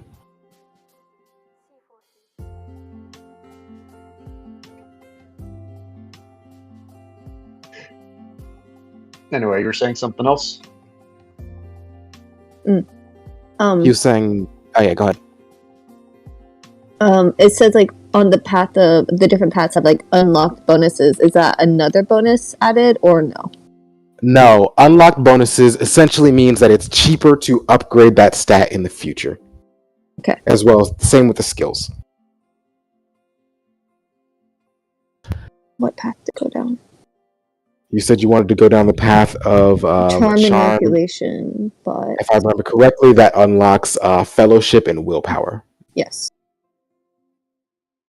But at the same time, the odd and ritual. But we already have someone doing odd and ritual, right? You have 2 on odd and neutral at the moment. Yeah, I'll do craft, charm, and manipulation. Where do I add that? You add it where it says archetypes, essentially. Or professions. There's not any real place to put it. Again, wrong system. So just add it in character notes. You guys can put all of your purchases there as well. Just so it's easier to remember. Sorry, where'd you say we can put the purchases in? Background character notes. Cool. And that's also where we're putting our path. You can if you'd like.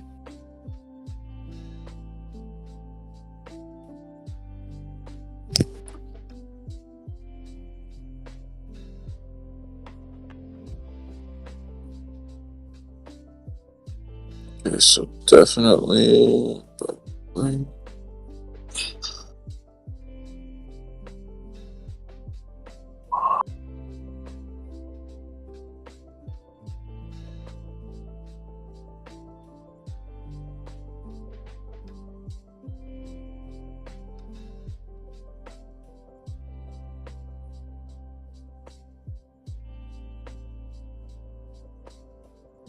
Let's see what you got going on, Roland. 19 years old, male, human. Doesn't look like you actually put human in there yet. Oh, I didn't? Even though, Yeah, you never, wait, you didn't how? name it. You didn't name it. Yeah, you can just change where it says ancestry. You just type it into human, I cannot. like that. Okay, that's I cool. just did it. Whenever I hover over it, I got a pencil and I got a trash. Yeah. That's it. Yeah, you click the pencil. Oh, and then you put in human there. Duh, that makes sense. Okay. Yeah, I pencil don't know means why edit. that didn't look like an option. Whatever. It'd be like that. It's late. Yeah. But I have basically everything set up at this point. Peril threshold looking good. Damage Don't know how to threshold check looking a lot squish. of Oh, I don't know how to. Oh, that's roll. Okay. Oh, What happens that's if I do funny. this? Wait, why is that only 3? Oh, because I can't. Oh, that's supposed to be up 1, but I don't know how to up it 1. Mhm. Because I bought it a brawn to make it at least 4, but I can't. In that case, Change just that change the either. stat because it's going to be more Okay. efficient. Cool. So we'll do that. Yeah, for those of you who just buy extra stats, or an extra bonus, because we don't have any way to just up it, just change the number. Just boost it by whatever it takes to get it up to the next rank.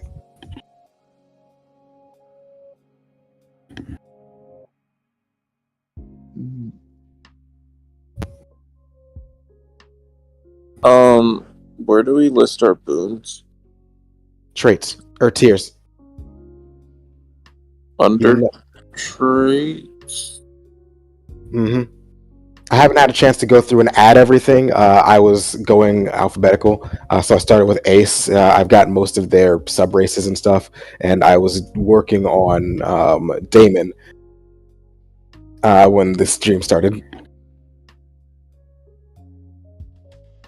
Okay, so I'm assuming that I'm not going to be able to add my stuff because it's not in the system.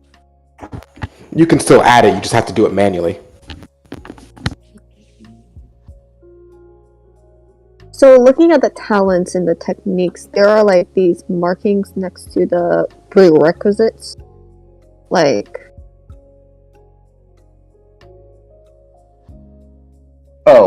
one of those symbols is first tier. You're only going to be able to get those. If there's 2, that would be once you reach the next tier of play.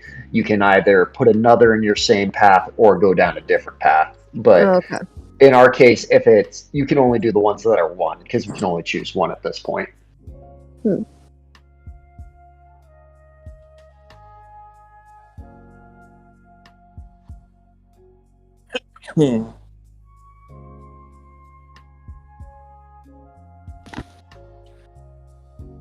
Yeah, sorry about that. I had to walk away.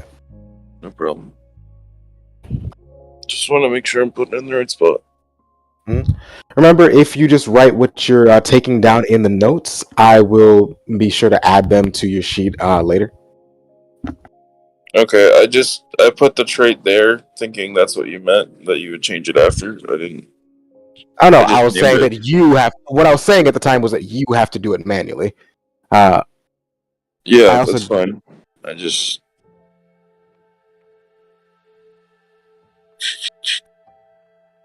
Where do I find the invitations that I get from my outsider imp, along It's with a the long techniques list, I'm buddy. supposed to get? Techniques is right after. Is going to be the techniques from your outsider is going to be right after the page for them. So where you found your outsider, it's going to be the same page. Or Do the we one need an right next to it. outsider or no? You only need an outsider if you are from the Path of Auden ritual. Okay. And videations start on page. Yeah, so I see the videations and I see the description of the outsiders. Yeah, But no. those specifics, I believe, You are get not in the chapter that I am supposed to look at. All right. So, what is the name of your outsider? Hold on, let me You scroll take back the over imp there. from the Court of the Nameless. Yes, and I don't even get the name of it from the Whispering Grimoire. I think that I assume that's in the tablets. You do get it. No, you do get it. Once you decide the Nameless Court, you get to go there. Oh, I can go down into the tablets. Cool. That portion is. Yeah, the rule book very specifically said not to, but. Oh yeah, no, it's saying that you don't read too deeply because magic is one of those things that's best left mystical. All right. But yeah, you get Zox from Zox, the Angel of Distress. You get any spell that has the remnants for illusion and impossibility. You get all of them. So yeah, feel free to start going down. Starting at page 265. Oh, actually, no. It's obvious. There's a list right here. You get Mask of No Mask, Mask of Shadows, Mask of the Mundane, Mask of the Other, Mask of the World, Do What Thou Wilt, Reaching Through, Shadow Pocket, The Long Trod, and Walking Between. All 10 of those variations are yours to cast. You said impossibility and delusion. Correct. All of the illusion ones I can add to your sheet. Impossibility will have to do. Because CJ also has access to the impossibility ones, I already have those in Foundry. But yeah, the impossibility ones we haven't gotten to yet. So Got it. And then the techniques will be down in that other section. What does when it talks about the plus to skills, what does that necessarily mean in terms of our character sheet? Like, what do we have to do? That's that's another one of one those. that's not in Foundry yet. Yeah, You just kind of keep track. essentially what that means is that when you choose to roll a skill, I'll tell you I'll generally tell you if there's any bonuses or penalties, and you get to just choose it as 10 higher, meaning that you'll have an easier roll because you have to roll beneath whatever the number is. Put simply, Okay, just try to roll one of your skills. You'll see what I mean as soon as you do.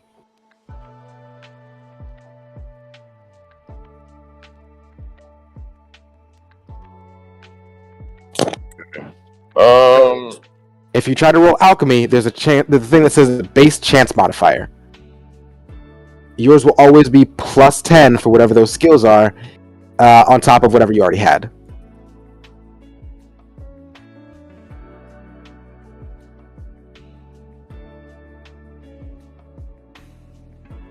So every time I roll, because I have a plus athletics, every time I roll that skill, I get a plus 10 chance modifier. Correct. Okay, that makes sense. Mhm. I just need to keep track of which of those I get. Yeah. So If feel you have free to the write that in PDF, the character that's notes. I have that. I have the PDF myself, and I'm just making a second to keep track of everything.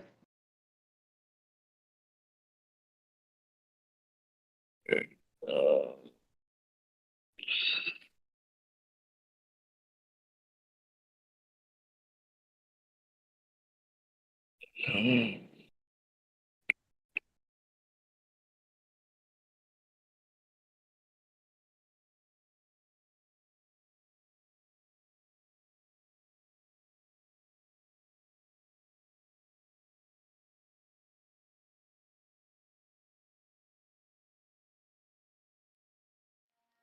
How do we add a technique? Do you know what technique you want? Maybe. I took the Lost in Your Eyes talent. Mm-hmm. Lost in Your Eyes. Yes. Meaning if I want to hold someone's attention or distract them, I get a bonus to that roll. Oh, that wasn't the flirting one. That's a shame. Hmm? There was one that's like flirting, where as long as you're forcing someone to pay attention to you, by flirting with them, then no one else can get their attention. Nice. Let's see. Lost in Your Eyes. Gain plus 10 per charm manipulation while making skill tests for them to hold someone's attention, distract them. Alright. Let's see. Your name is... Should I get my character's name? Probably, eventually. Good job, you did it on your own. I did.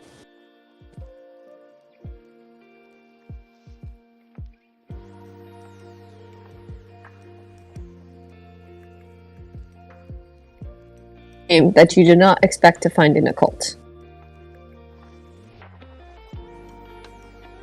Like, it's like, oh, that's your name? I would not expect someone with that name would be part of a cult. I don't know, Mob Psycho seems pretty common for a cult. So yeah, sometimes if you guys don't tell me a name for what to name your tokens or character sheets, I'll just come up with random shit. This is your one and only warning. Why did you change my ancestry back? Because that's what it's supposed to say, and it'll annoy me otherwise. How about venom-coated pleasantries for techniques? Let's see what we got. It's you can insult a princeling to their face while surrounded by their dainty retinue without incurring repercussions. Yeah. So basically, Southern hospitality. Very much so. Yeah, the first ability is called Double Speak. You may hide secret meanings in the words that only your party understands. These coded messages may be delivered within brief sentences only. Then you get Cloak of Threats. You speak a few short sentences of clever metaphors that only the intended target will understand as a threat against them. Make a charm test, adding +10 per level in charm and manipulation you have. If successful, treat the effect as an intimidation check. And with an extinguishing action, you can all enemies who can hear you are at -10 per charm manipulation to skill test made for them until the end of their next turn if in a combat scene. I like that. Outside of combat, this only affects their next roll. I like that still. So Very do I fun. just add the talents? Add it to unique advances. Really fucking struggling right. Do I add the technique? It's or very add clear the... that you are tired. It may be wise for you to just come back to it later when your brain is on. Or what's up? I might be able to help. Okay. What are you looking for? Primary attribute bonus is the modifier, right? So that's like Brawn that's not bonus. your skills at all. Yeah, It's so the brawn primary bonus, attribute fellowship bonus. So the primary attribute bonus is going to be one of those 7 things, the ones that you rolled for. Gotcha. So that's going to be the base one, and then it increases depending on your ancestry or if you bought an increase for it. Okay.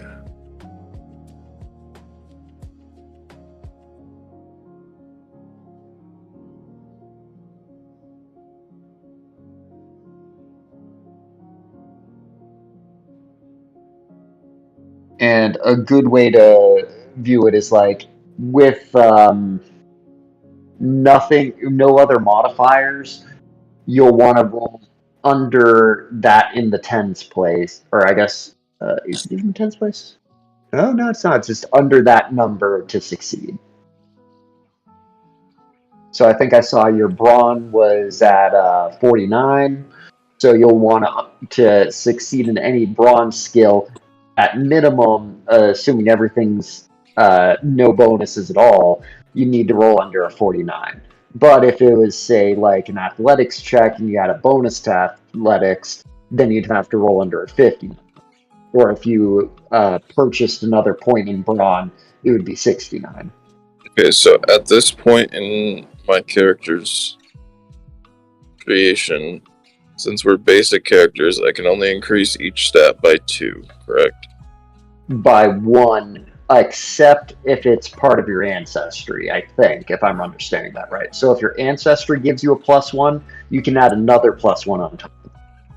But you can only purchase 1. What does it mean when you purchase one? Oh, did I roll You can that? spend it's spending reward points to upgrade. But like, how do we do It that? says in basic tier a maximum of 2 bones. So that means I can buy 2, correct? You think cut it's out the counting entire way trait. through. I caught what you're saying. It said a maximum of 2. I think that's counting your ancestry. So if your ancestry gives you 1 and you purchase 1, that's a maximum of 2. That What do we increase when you that's purchase? like dead ass not what it says though. Oh, where are you reading it? I might be reading it wrong. In the spending reward points, it just says a Oh. maximum of 2 bonus advances can be purchased in each attribute. What page on the PDF? On the PDF, it's 98. In the book, it's 91. Okay, cool. Thank you. Let me take a look if my computer wants to work. Okay, so you can purchase in the base tier. In the base tier, max skill. When it says basic, rank, it does mean in general, whilst you are still basic Blackbirds. So theoretically, you could, but you wouldn't ever be able to do it again until you reach intermediate. Yeah. I was just clarifying. Do note that there are like your intelligence modifier does determine how many skills you can boost at all as well. That's your cap for that. Whilst at whatever tier you're at, so that's always fun. Can you use the reward points to boost your skills also? You can, yes. For skills that are unlocked, it's 1 point per bonus. So to raise it up by 10%, and for skills that are locked, it's 2 points. So, since my intelligence modifier is 3, I can only increase 3 different skills with RP. Yes, as long as you're at basic tier, that's how many you can do in general during with RP. If I move on to intermediate, does that amount of skills I can augment change? You get 3 more. So it goes up by 3 every time you... It goes up by whatever your intelligence bonus is. Gotcha. Okay. That definitely helps.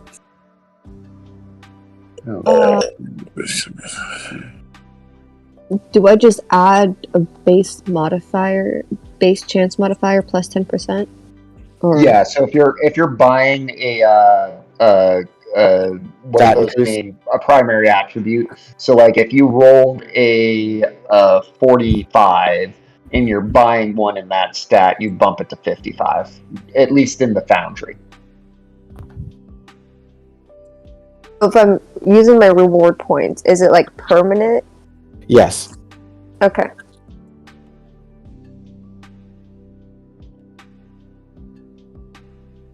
So, with the leveling system, is it literally only from basic to advanced? Or is there like something I'm missing?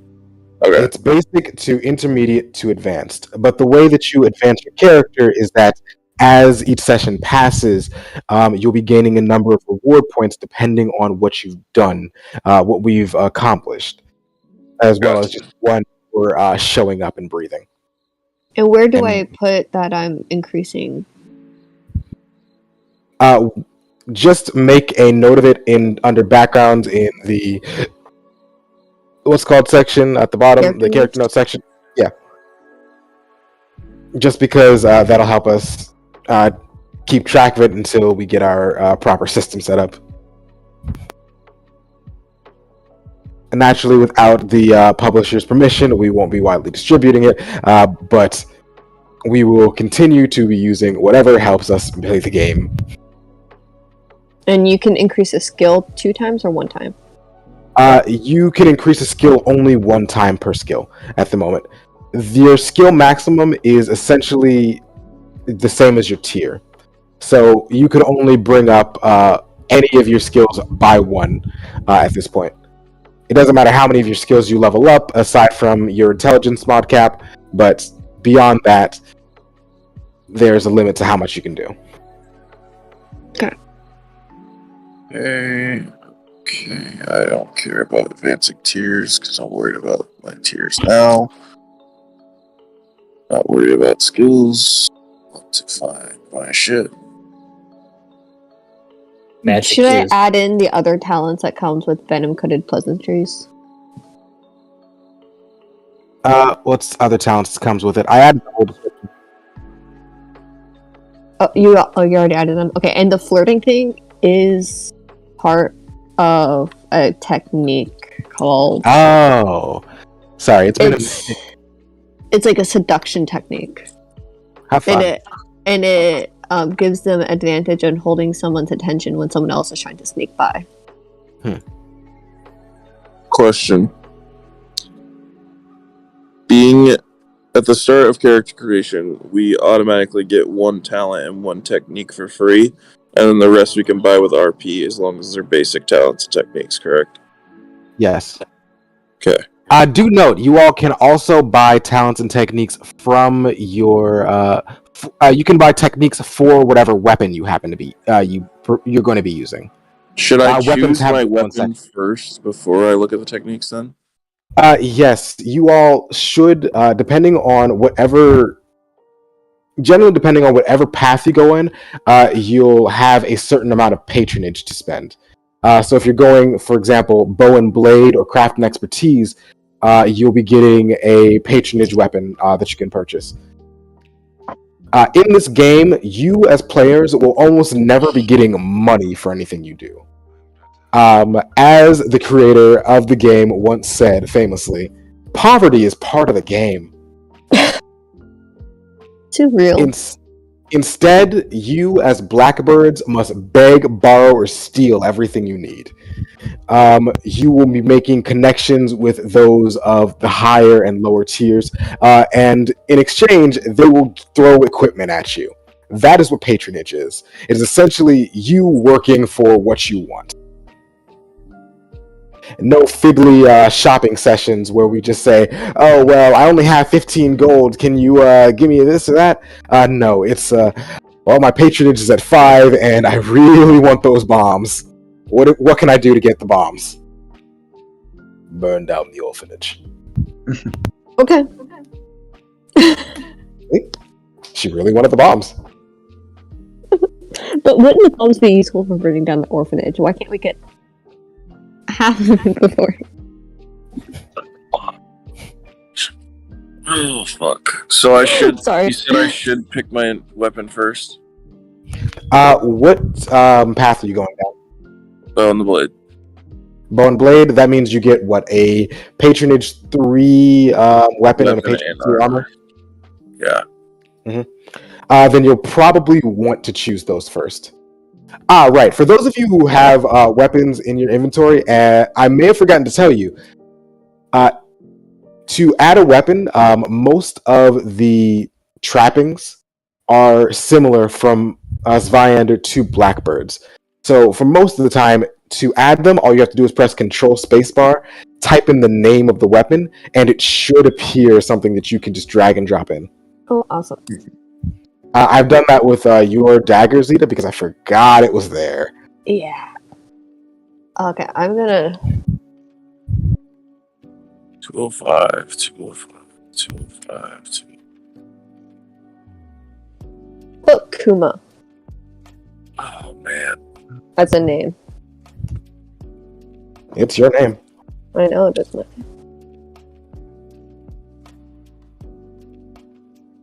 So one thing I was trying to figure out, like they go longbow, horsebow, or horsebow, longbow, but is there like a bow level below that that would be patronage level 3, or is it just no? Oh no, buddy. 4. So short bows don't exist. So everybody's got patronage, is what I'm loosely Sort of, thinking. kind of. Everyone has Everybody's got- some level.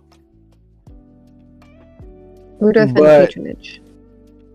It's your patronage is essentially either 0 or whatever is said in your path. I think charm and expertise might actually have some. Let me check.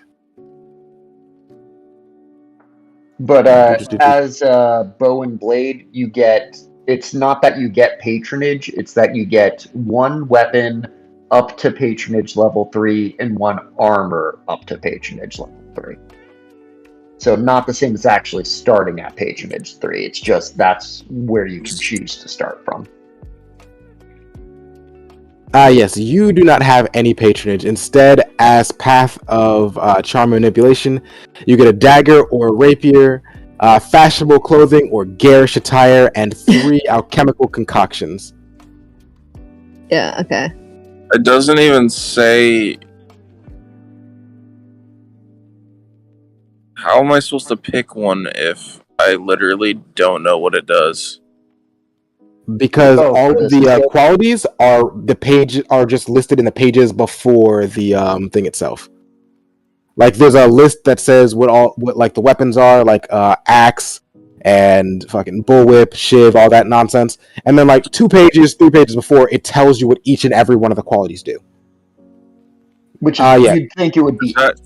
Does that determine the damage as well as the No. effects on a hit? Or? The damage is practically static regardless of the weapon. The only difference is what modifier it's using. Yeah. So the damage difference is determined by the modifier, not the weapon itself. Yes, the weapon itself can sometimes change the damage depending on the quality, but that's usually to say this weapon smites. Usually the weapon qualities are things that just add situational things. For example, an axe is adaptable and slow. Adaptable means that you can hold it in two hands instead of one and add +1 damage. And slow means that you can... opponents get a +10 base chance to parry or dodge your attacks. Is slow stacked, or is it just stagnant? Near as I can tell, it is stacked. So you can have double slow. Yeah. That definitely. I thought some of the earlier rules said that effects don't stack at all. If they do, I have not seen them. It's possible. I think it was earlier in the rule book. I'll take another look. Alright, well, if you find that, that's gonna probably change my decision, so. When getting talents, we can only equip one at a time. That is true. You may have multiple. There's not actually a limit on how many talents you can have, so long as you can afford them. But you can only, at basic tier, equip 1 talent and 1 technique at a time. These can be changed, but they either require spending some of your fortune or waiting until your next rekindling. Long How rest. often is the rekindling? It's a long rest. Oh, okay. I like the Avenge Me one.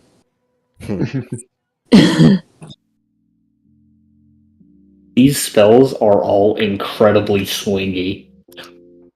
Yeah, Like- no, every spell in this game feels epic in the most terrifying way possible. Your For those of you who aren't bag putting of spells- holding spell can delete everything you have. Because the other thing is, if reach doesn't stack, I'm not taking a reach weapon. It just doesn't. It does. Yeah, so like, why? How much RP does it take to get a talent or technique? It is, I want to say 1 per talent and 2 per technique.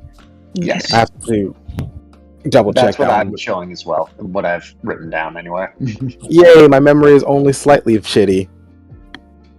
Okay, staggering, just stupid. Not taking that. Why would I, as a fucking martial tank character, why would I want to just fucking push them away from me? That just doesn't make sense.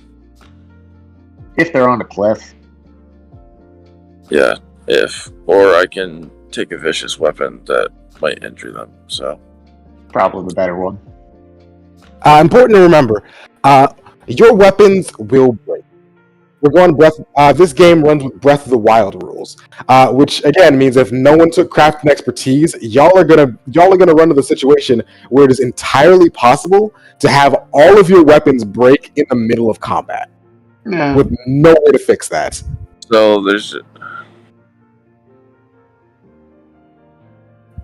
I'm literally taking a weapon that isn't even gonna last. Yes, your weapons will not last. This is gritty survival rule. But we'll get more weapons as things go on. This is just where we're starting. Correct. You It's can also a replace your reason to pick and choose combat a little better, or where we have to be careful with our combat and picking and choosing battles. Being tactical will absolutely help you. I just like playing devil's advocate.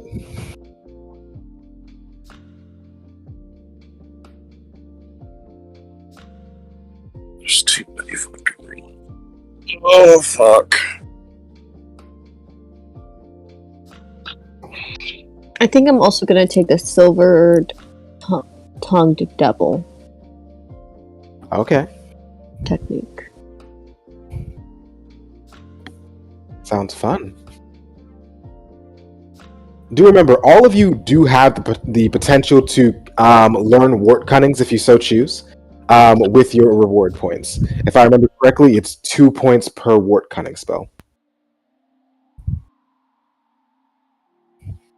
And that's the old god magic. It's not always as flashy and frankly destructive as some of the new some as the current magic, but it's very interesting.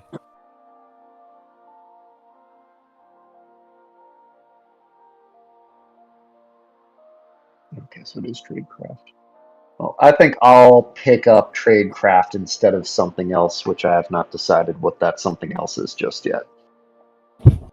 Taking a level in the tradecraft spell. Yeah, so I have an idea for my character, and I'm not entirely sure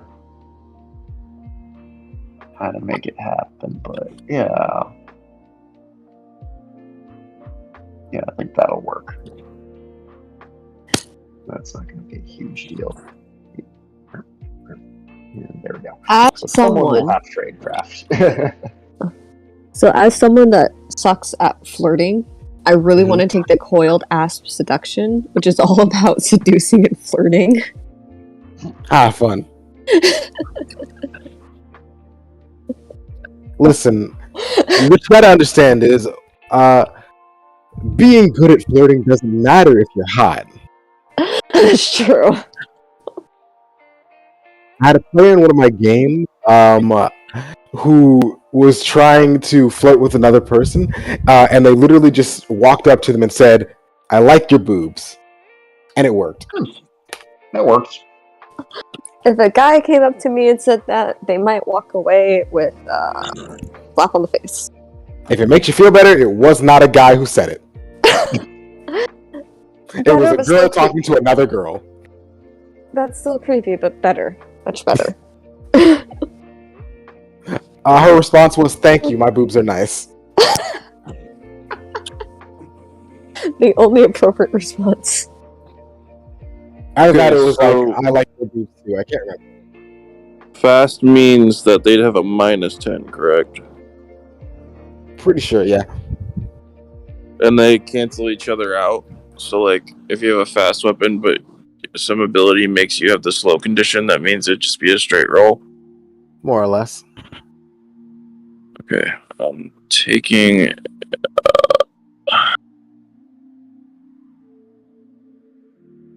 Do we spend all of our RP, or can we save them for later? You can save them if you'd like. Is there a shield mechanic in this, like where you can have a shield? Yeah.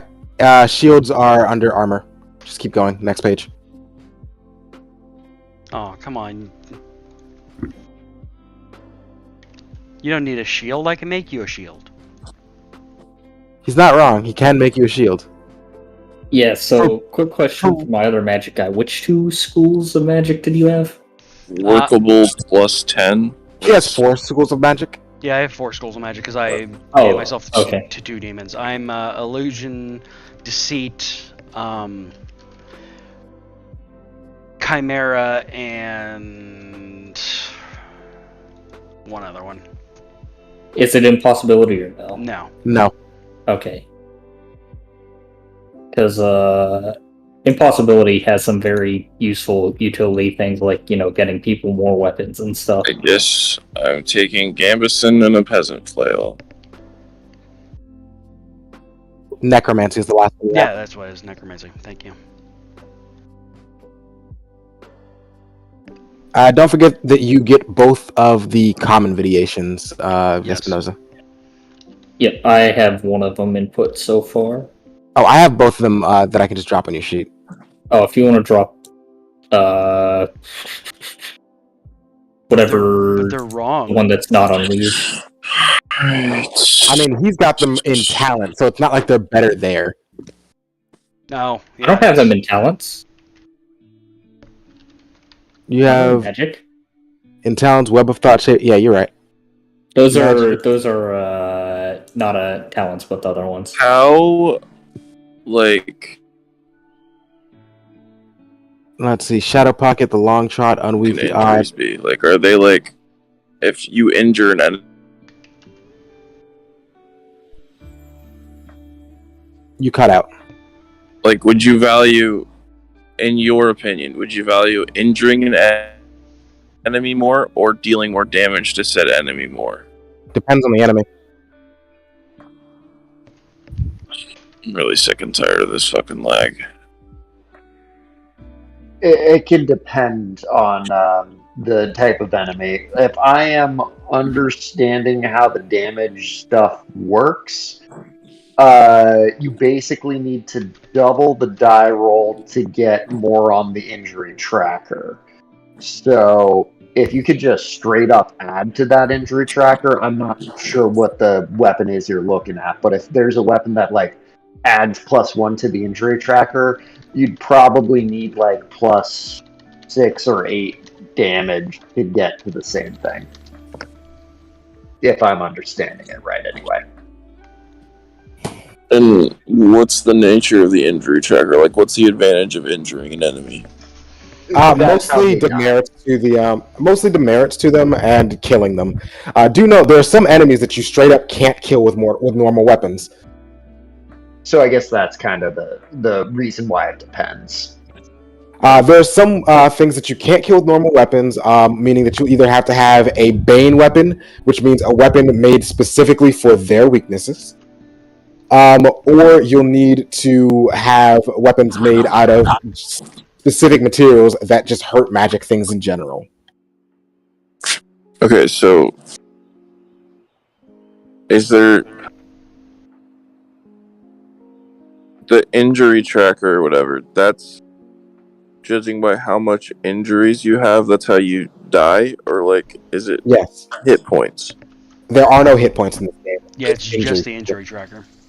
It's like a wound. Oh, so It I is might a- as well just take the fucking injury thing then. Yes, probably. Mind where you, we're damage, starting, I think that's the better way to start. do note damage translates into injuries, but it depends on who and what you're fighting. Yeah. Some things resist injuries better.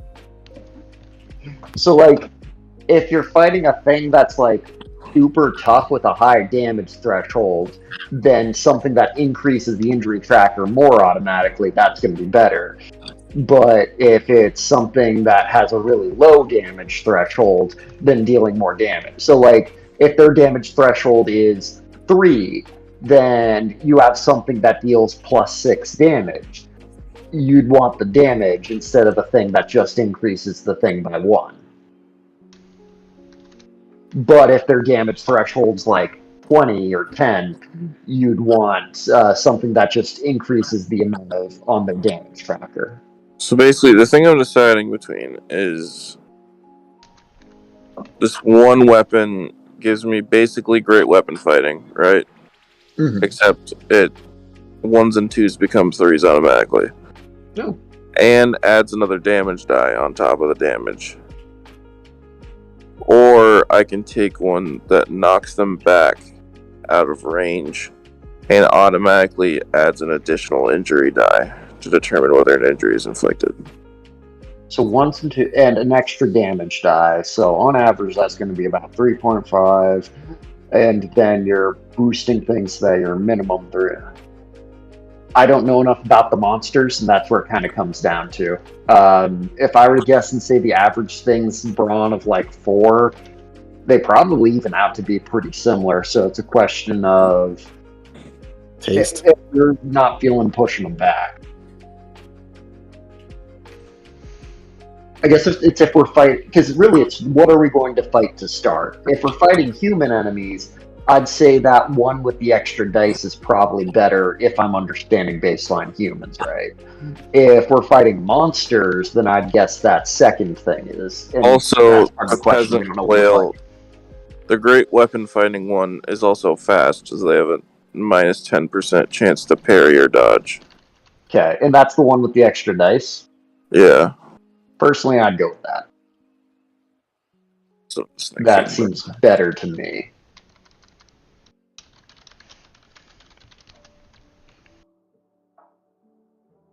Okay, and then the armor, I mean, there's literally no choice.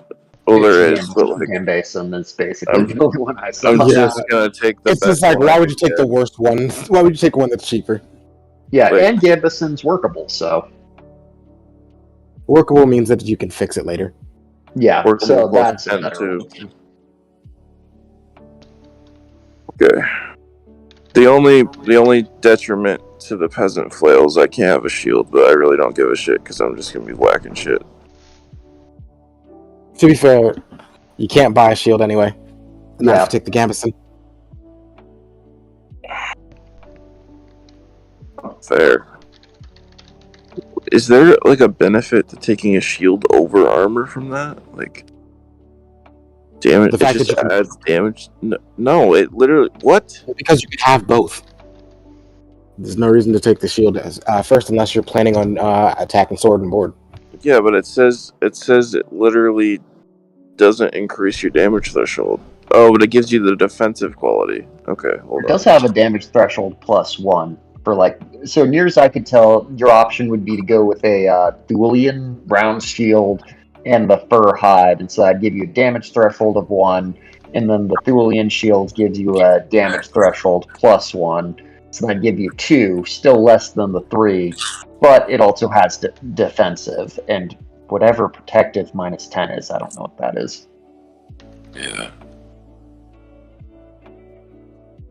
Well, the other thing is, one thing that's kind of interesting is using a saber and a shield. Yeah, so that'd be an option. Double defensive.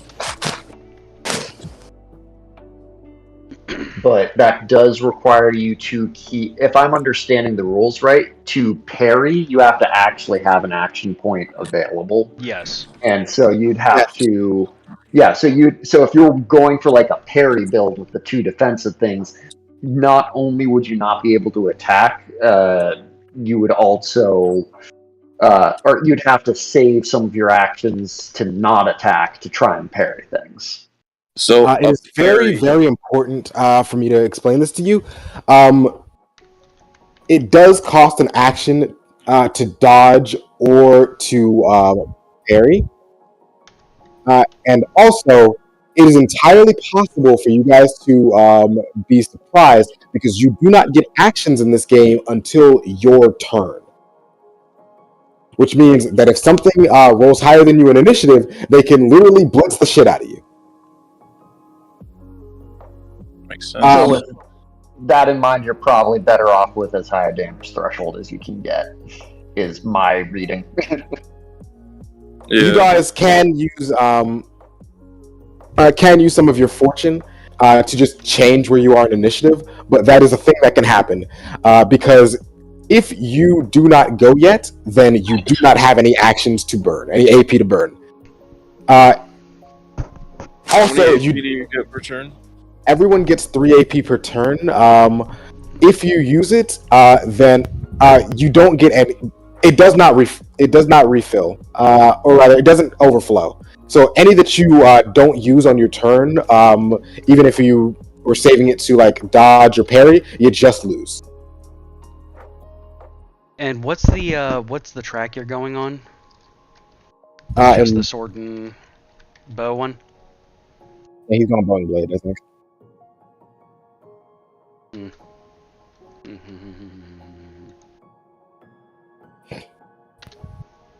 I'm surprised we have no one that went Shadow and Subterfuge. Like rogues are like one of the most popular classes. I'm surprised no one went that direction.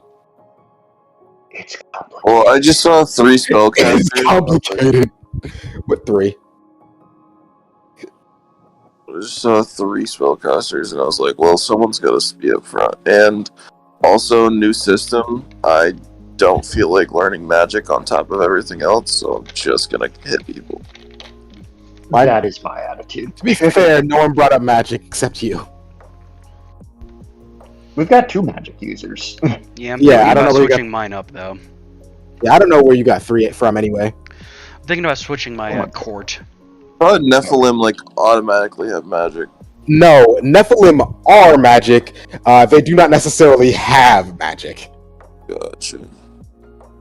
One of the things about Nephilim, though, is that they build up tithe every day, regardless of what they do.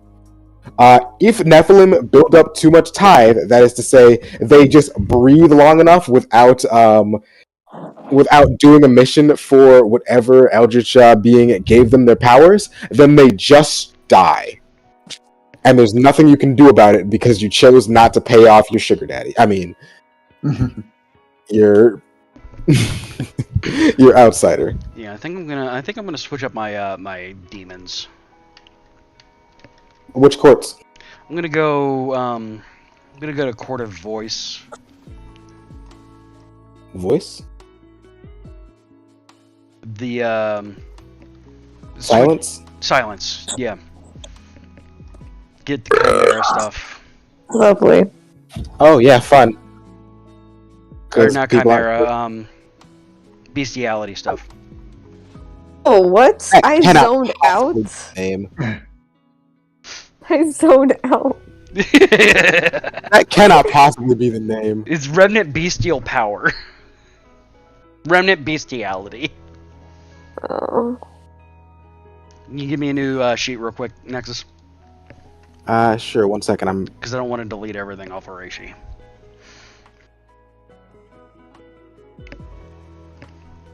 Bestial ones are the only ones that can cause damage, like, intentionally, right? No, Martiality can too. Yeah. You can That's, punch magical. That's, Martiality is Court of Peace. Yes. No, Court of Peace is Chimera and Necromancy. Really? Yes. Maybe it's a different one. Maybe it's just not the imp, but like the Court of Peace definitely gets Martiality eventually. No.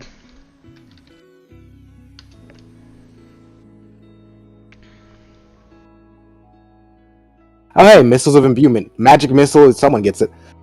Yeah, the villain of Peace gets Martiality and Necromancy. Oh, okay. Yeah, I think I'm gonna swap over, make a new person real quick. Sure. Because we do have we have a talkie person, another talkie person, so I don't need to be a talkie person. Mhm.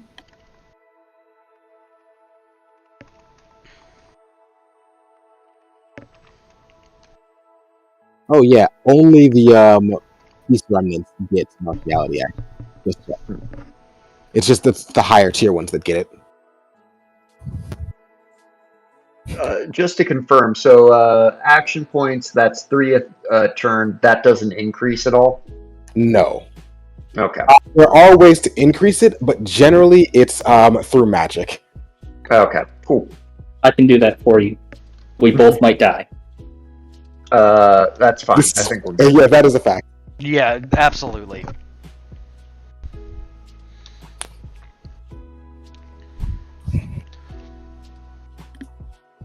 But yeah, there are some limited ways that you can get extra action points.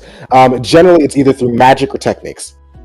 If I remember correctly, there's at least one extinguishing technique that gives an extra action point on your turn. Okay, cool.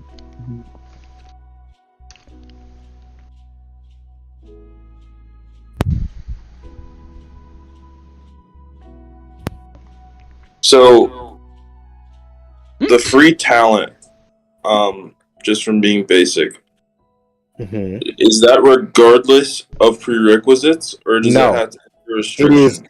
is restricted by prerequisites. So you can only, it's probably a one Mhm. prerequisite talent? Exactly. You have to take a 1 talent. Gotcha. Okay. And then regardless of the prerequisites going forward, you can buy them if you have enough RP. Also not true. You can only buy ones that you have fulfilled the prerequisites for. Ever. Okay, but if the prerequisites are only the fact that you have to be a bow and the blade, you can take that regardless, correct? You can still not. You have to be of the requisite tier or higher. Yeah, so if it's a level 1 bow and blade thing, then you can get that later on. So you're not locked into picking it now. But if it's a level 2 one, you still won't be able to get it until you're level 2. So those are the ones with 2 icons. That's an Exactly. Okay. If it has more than 1 icon, then it means it's a higher level than you. Okay. That makes sense. It also both incentivizes and disincentivizes multi-classing, because it means that you won't be able to get some of the higher tier ones from your initial, but having more variety is its own reward.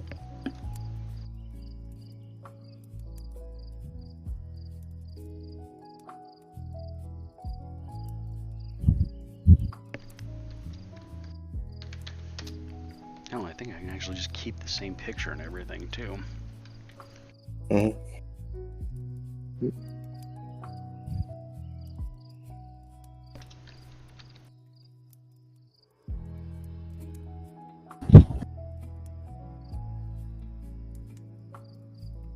Who named their character Animal? That's a dumb question.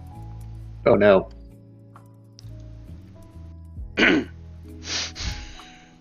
Shut your face, Nexus.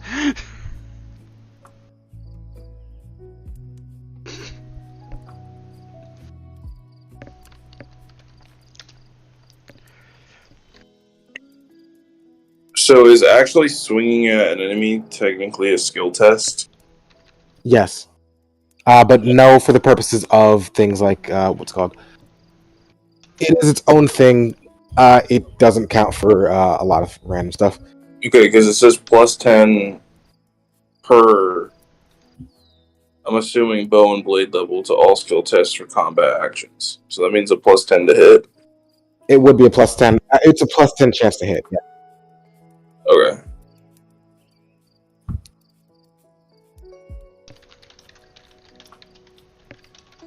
And you can only, regardless if it was a free one or you bought it, you can only have a maximum of 3 since we're basic characters. That is not true. You can only have one slotted in. The maximum is dependent on your ranks and I think intelligence. No, that's for leveling up skills. Yeah, there's not actually a maximum of how many talents or techniques you can have. It says, I read that it said you can have 3 at basic, and then you get another 2 when you become intermediate, and you get the 6th one comes when you are advanced. Oh, I must have misremembered. What page was that? Bruh. I have no fucking clue. But it was when they were. It was before they started listing talents. It was in the character creation section. I think the important part is that you can only slot in one technique and one talent at a time at level 1. So if you really want to get a bunch, cool, and you can switch them out during the long rests, but you can only use one of each at a time. Really? Yeah. Except until we get to level 2, then you can use 2 of each at a time. Oh boy, patronage costs 3 RP per level. That's painful. I thought it was 2 per level. It's right there on page 41. Yeah, That's I misread that. That misremembered. But yeah. But yeah, so you can buy more technical talents, but it's kind of shitty. It's kind of shitty. I thought you'd just have them in the back to use. If you want to switch them out, then you have to spend fortune to do it. You can only have one prepared, so you can only actively use one per quote-unquote day. Again, you can switch them out, but you can only have one slot in at a time. So you can switch them out with fortune, but you can only do it for free during the long rest equivalent. Okay. But until we get level, yeah.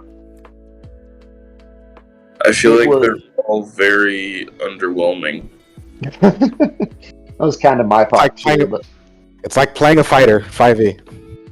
Yeah, but what I have found is at least you get to see all the fucker attack rolls, but this, it's just like, oh, do you want to like talk with your muscles? Do you want to hit strong with the weak weapon, or do you want to hit weak with the strong weapon? Do you To want be fair, to you are right in character creation. Not exactly as if you've gotten anything yet. Huh. Fun fact, a kitten costs 0 patronage. Oh, I probably. feel. But how often am I going to be in one-on-one? I'm the tank. Let me see. There might be a good recommendation. Ignores the heavy quality. I feel like Uh, Survivor's the. Okay, what is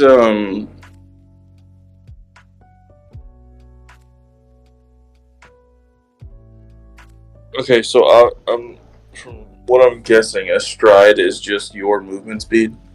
Yes. Stride is a term that is not only used in this game, but you might recognize it from Pathfinder as well. It is essentially you moving up to your max movement. And so what is it's it? adding one to move.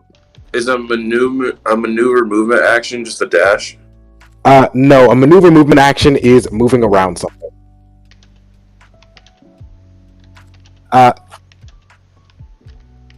Goodness gracious, where did I find this thing? For what I am seeing and where you're going with things, my recommendation, I went with Survivor and I'd recommend that myself or for you as well, unless you wanted to go with Fortitude to get the heavy and avoid the slow thing, but that sounds like something you're not as concerned with.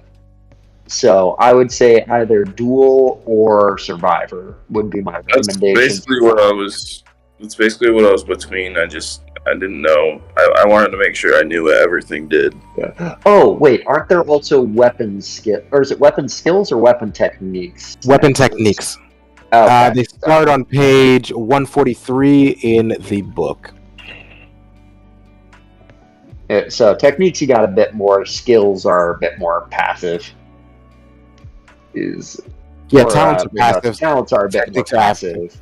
Techniques are a little better. I feel like Survivor is niche, but when it procs, it's gonna save you. So I'm probably gonna take that. Yeah, especially because that allows you to avoid the whole. Oh, if right. You're Fun fact. below someone on initiative. If you buy a weapon technique with RP, you automatically start with the weapon.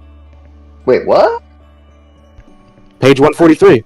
If one of these techniques is bought during character creation, the Blackbird automatically gains a standard version of the weapon as one of their possessions to start. Oh, But that the changes initial things. weapon So I can get obtain that another through standard on means. on top of the level 3 patronage weapon, so I can get 2 of them. Theoretically, yeah. Okay, that's definitely worth the investment if weapons break in this system. Yeah. Also, that might help me get a bow.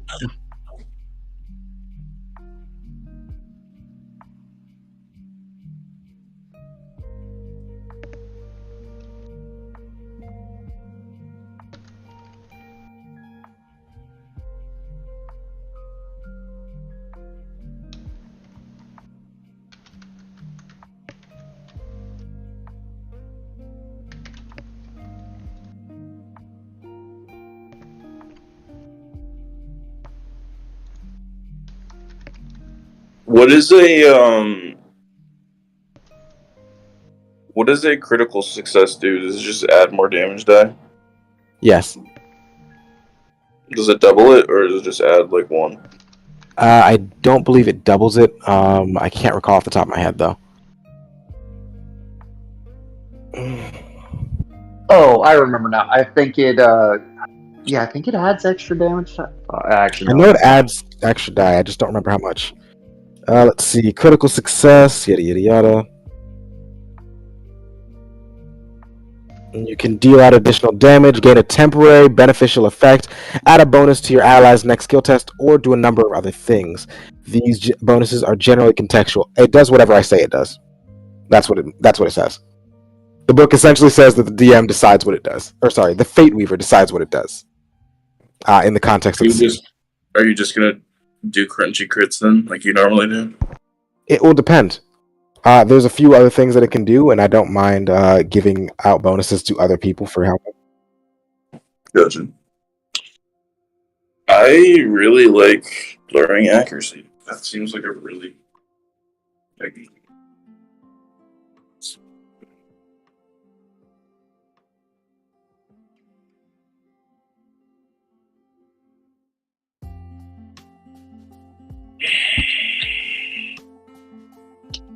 I just don't think. But like the other thing, why would you take?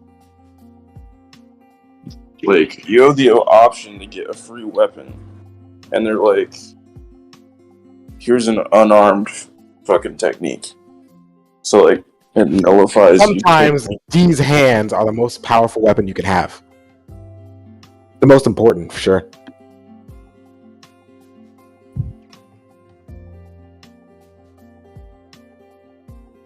Do you I'm know? going pure unarmed. Well, I'm sorry. Someone else said something. I said I'm going pure unarmed. No, not you. Oh, sorry. Someone else spoke it up at the exact same time as you. Oh, that was me. Yeah, I was going to ask what else he was saying. He was saying something's like, oh, these two techniques or something, and I didn't quite catch where he was going with that. He never finished the statement. About me? Yes. Yeah, you had been saying something, and then just kind of, I wasn't sure where you're going with it. It was something about unarmed, Reading and then talking is hard for me. Well, I just don't see the synergy between, them giving you this improved weapon at the start and then giving the option to increase your unarmed attacks. Like, Because weapons can break. And sometimes true, because it is inevitable that you will be without weapons at one point. If I were to guess, the real reason is sometimes people want to go unarmed, and there is a grappling system of some kind in here, and if you're going for like a grappler character and want to play with those rules, which I'm sure are good, but probably also super complicated. So if you're willing to put in the time and effort to figuring out how the grappling rules work, the unarmed is probably pretty solid that way. Wait. What is this fucking ability? While unarmed, all foes the Blackbird is currently engaged with are immediately knocked out or slain? Yeah. Oh, that's if you do that extinguish thing where it knocks it out for a while. Yeah. Extinguish techniques are OP. Sheesh. Point of them. So if we're fighting one big monster, I just pop that and then the fight's over? Depends on the monster. Some monsters have a trait called No Mortal Technique, which means your techniques don't matter. They don't work on them unless you have them consecrated with either a spell that makes the attack magical, or your craft and expertise guy has made your weapons count as magical for the duration.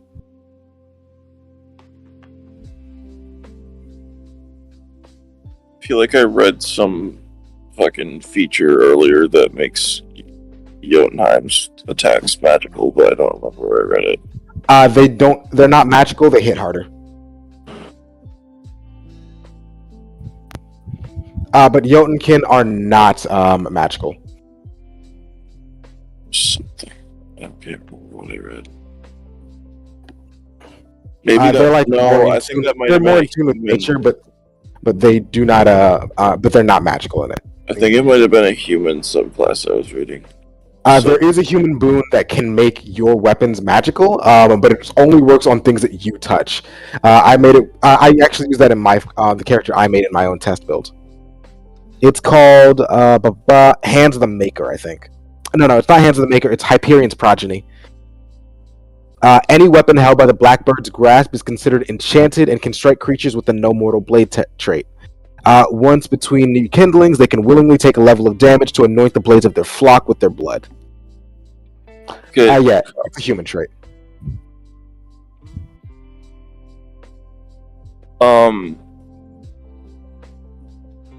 Is it just 1 AP to swing a melee weapon? Is that how that works? Yeah, a strike is 1 AP.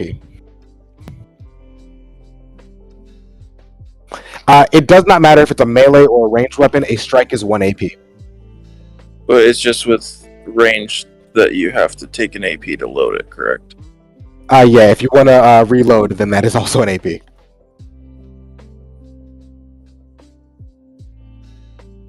think I found my free one that I'm taking.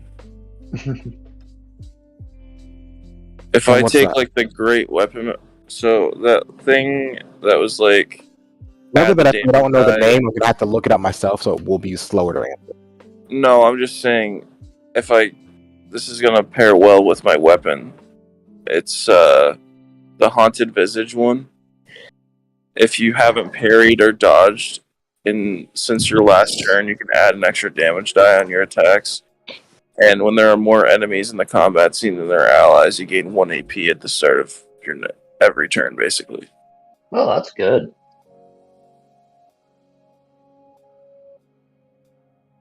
And there's like some shit, like some people are too stubborn to die when the Blackbird would normally be slain, or instead move to level 4 on the damage condition track, and they add +1 to their damage threshold for the remainder of the combat scene.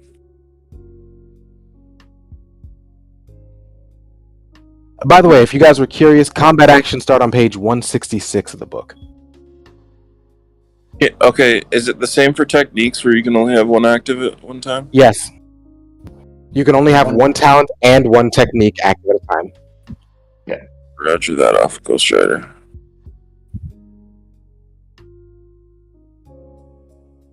I don't think I'm going to find one that's better for my current build than that, but I'm going to keep reading.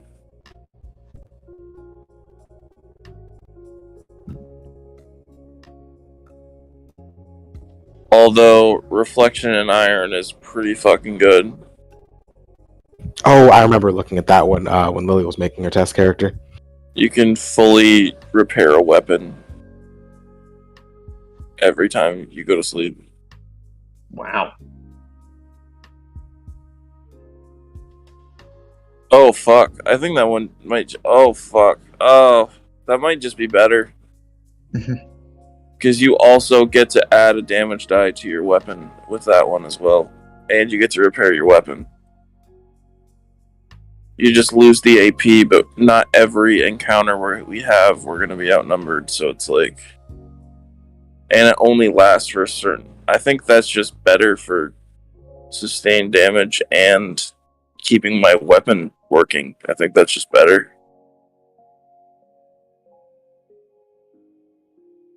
Nice.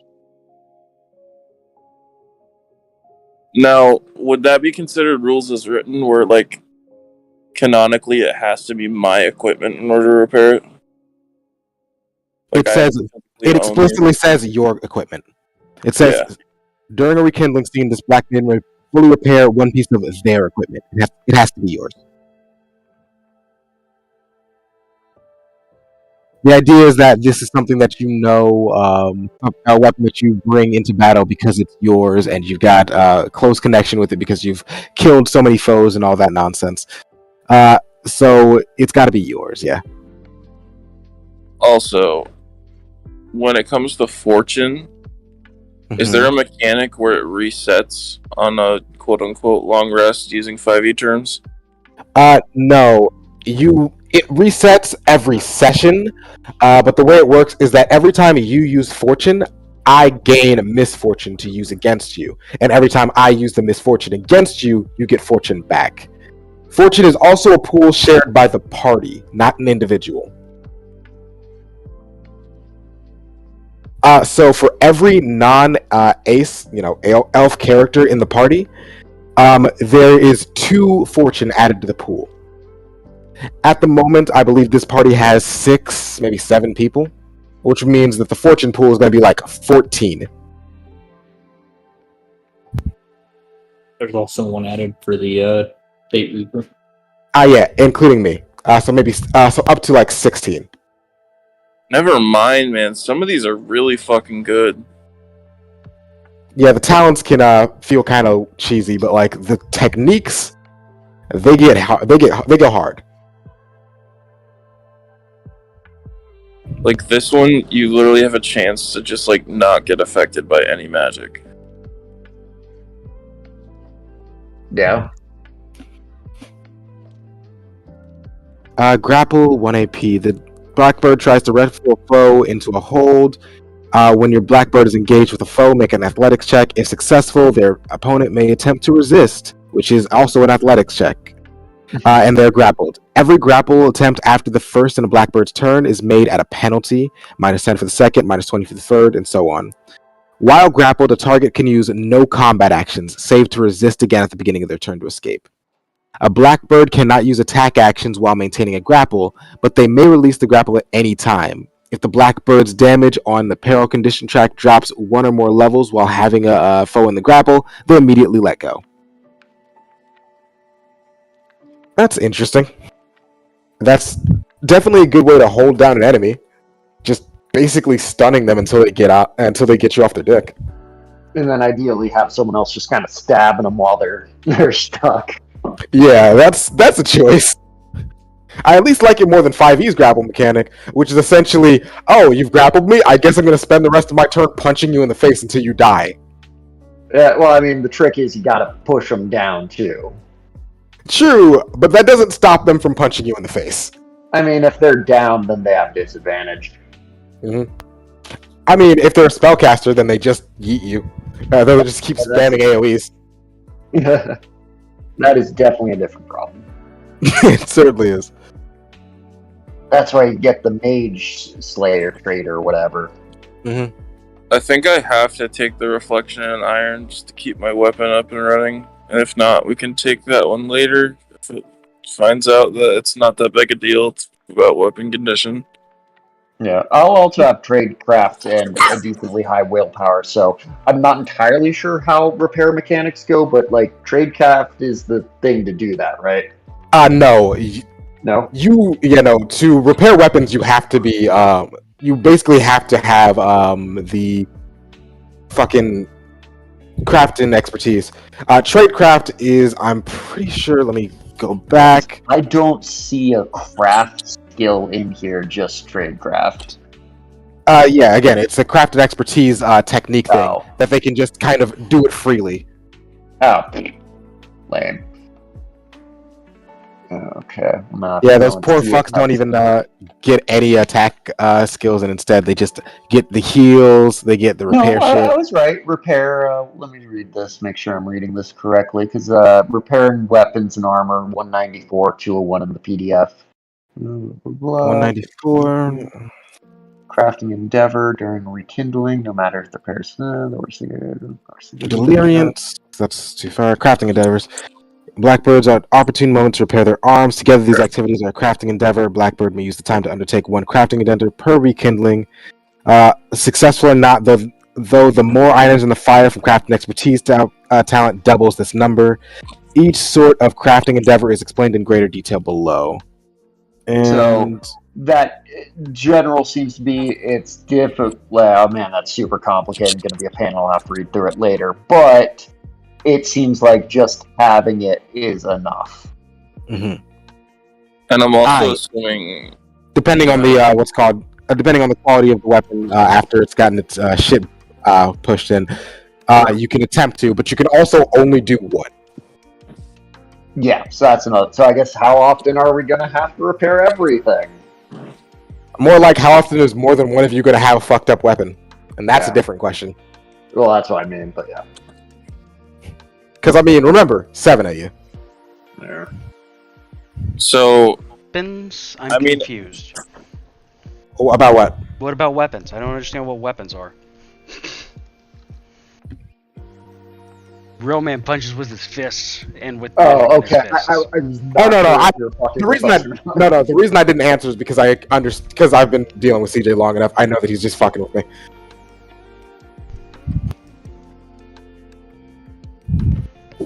Yes, I punch with incantation.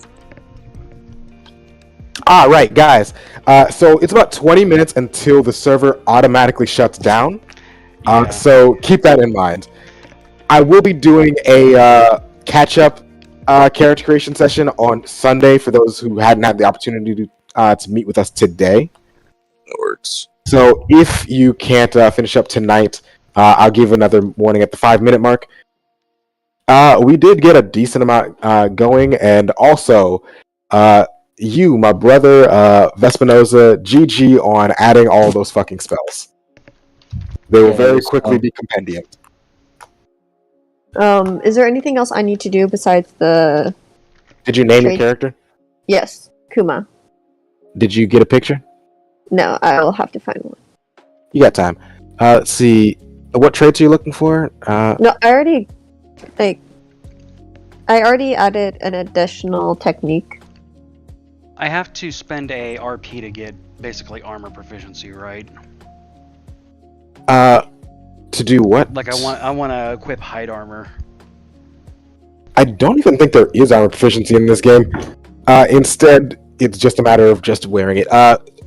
Yeah, no, you can spend it to get parry or dodge, or sorry, to get some of the skills that go into parry and dodge, but otherwise you don't have to. There's no armor proficiencies. Okay. Do we have If you can patronage 1 or are we patronage 0? Oh no, you start at patronage 0. It costs 3 points to get patronage 1. It explicitly says you start at patronage 0. Fuck that mess. I didn't even look at the fucking patronage shit. Is Yeah. there like bonuses and shit that you get from being a patron or having a patron? Patronage is essentially your way of getting shit. It is simply your connection to a person or persons who are willing to hire you on to do tasks. Yeah. Can you just like build that by playing? Like you don't have to buy it. You can, but it's slow. But it's a bit slower. That's the reason why. The reason why I was asking, because for our hide requires a patronage of 1 armor to have. I don't think it's that big a deal. I already have an armor and weapon of patronage 3, so I don't think. Yes, you do, but only bow and blade or crafting expertise get that. Everyone else. No, I know, but I'm saying I probably don't need it then, right? Yeah, no, you're fine. You're fine. It's the rest of those squishy mofos that have to worry about it. But hey, if you think about it, you do have bestiality, so you can just make armor. Yeah, I do just become a weapon in both Chimera and Bestiality, so. I'm about to spend this entire campaign with no patronage, no weapons, and 1 way of removing enemies from combat. All I'm saying is, poverty is part of the game. The creator of the game literally said that on Discord to Nexus. Poverty is part of the game. I love it so much. Right, are you actually still reading Brockton Celestial Forge, by the way? Did you drop that I've too? never read that. I like read a bit of what it was about, and it's like, oh, this sounds not up my alley at all. I don't know. I thought you would have liked it until it got into the discourse that is literally nothing but 16,000 words a chapter of the main character being scared to use his own powers that he doesn't even plan to use. Jesus. Well, the problem is the Celestial Forge. The Celestial Forge mechanic is not something that interested me. So it's like, oh, I'm not interested in the space mechanic. That's fair. Wow. Question. I completely understand that. What up? Anyway.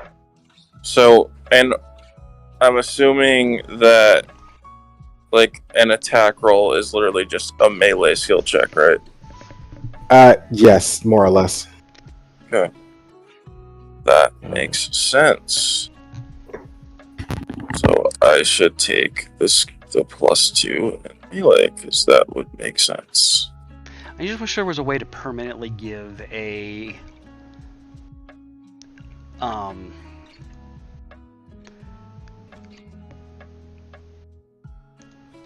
permanent increase to the modifiers of your skills. A question or a statement? No, I'm saying I wish there was on the character sheet, so that way, because like if you take the 10% on, like I'm gonna take 10% on Odecraft. Yeah, no, I've just been saying just straight up add it. It's faster. Just add it to your stats. No reason not to at this point.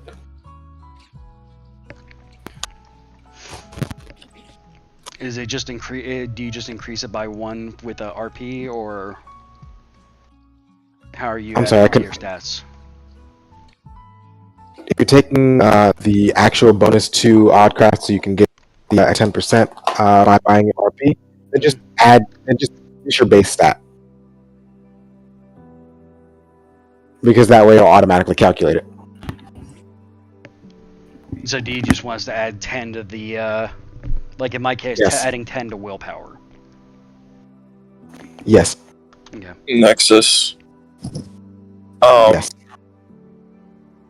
Can you just explain to me what toughness and warfare checks usually entail?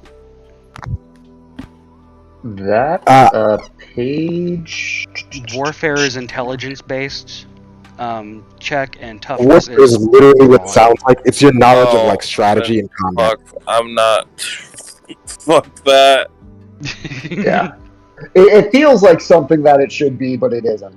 But if you go to page 105 of the PDF, 98 in the document itself, it actually also goes combat. over what they all Really look weird. like. I So, need to like, figure out.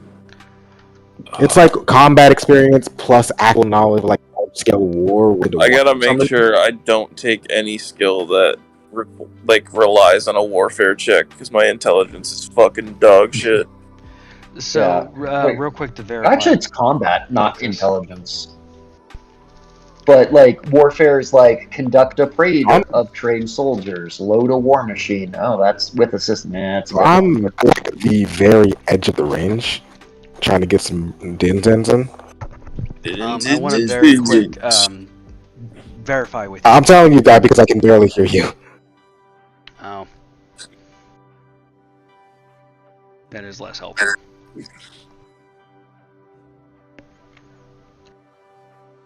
You should not while we're streaming. I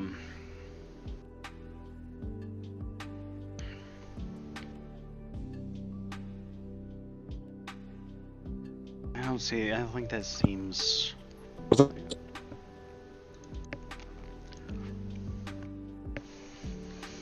You know, if you tell me to do it, I'm doing it.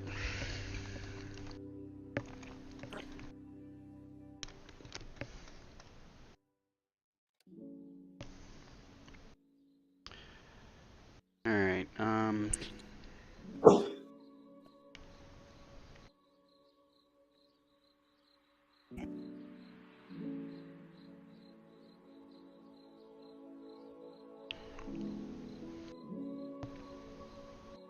Alright. Yeah, the warfare test was the fucking magic one. I'm definitely not taking that, so I don't gotta worry about it. Are you back, Nexus?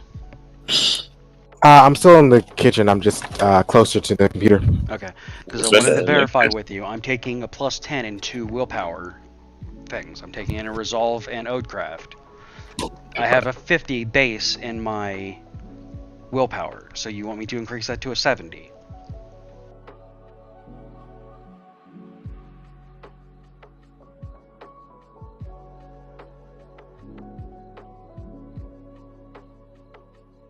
Sorry, cut off again. You said I have 50 base in willpower. If you want to take them, go ahead. So just increase that to a 70? Interesting.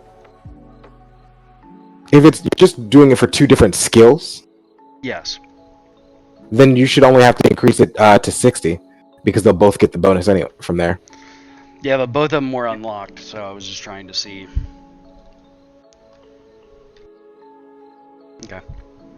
Because you can only boost it by 1 anyway. I need.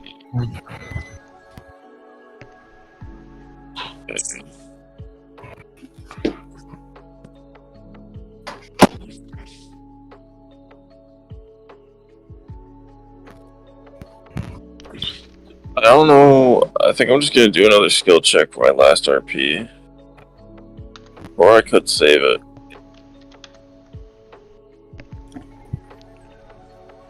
Is anyone like investing in awareness at all?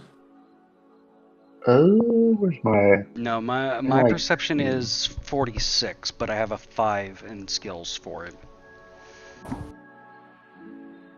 I didn't know if anyone was like gonna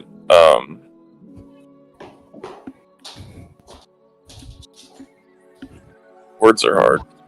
Be a Yeah, if piece of someone meat. was going that direction. I had been planning to do that, but then I was like, oh no, we need tradecraft, and oh no, I am a bit squishy.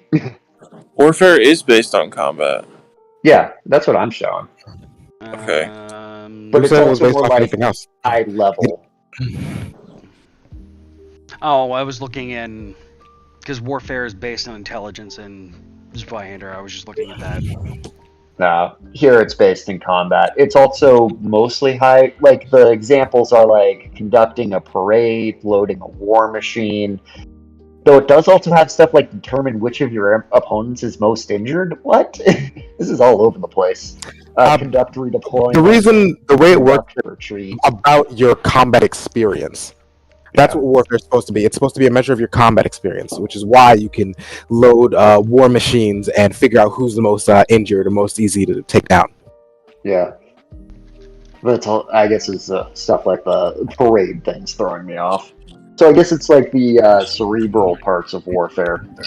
Yeah. So say As opposed to, a strategy, which you would think would come with some of those, but say we were into a fight with a group of people, and before shit popped off, I asked to make a warfare check.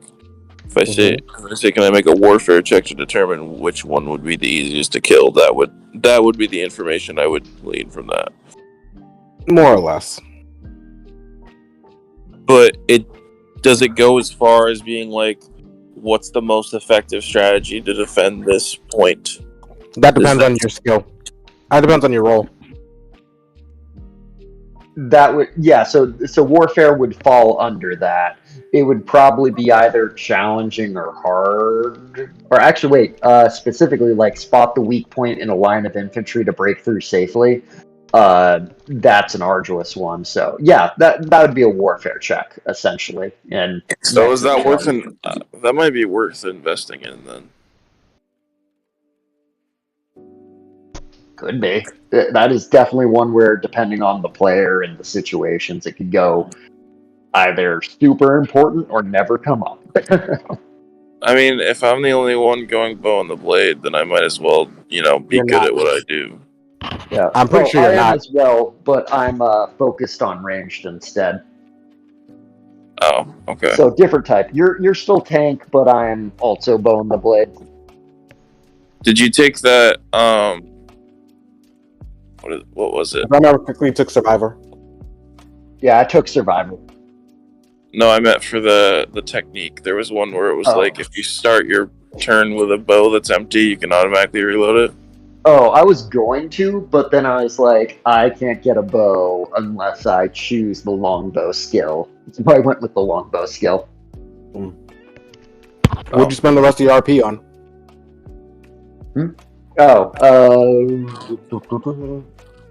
What did I have it written out in a few different places because it kept deleting on me.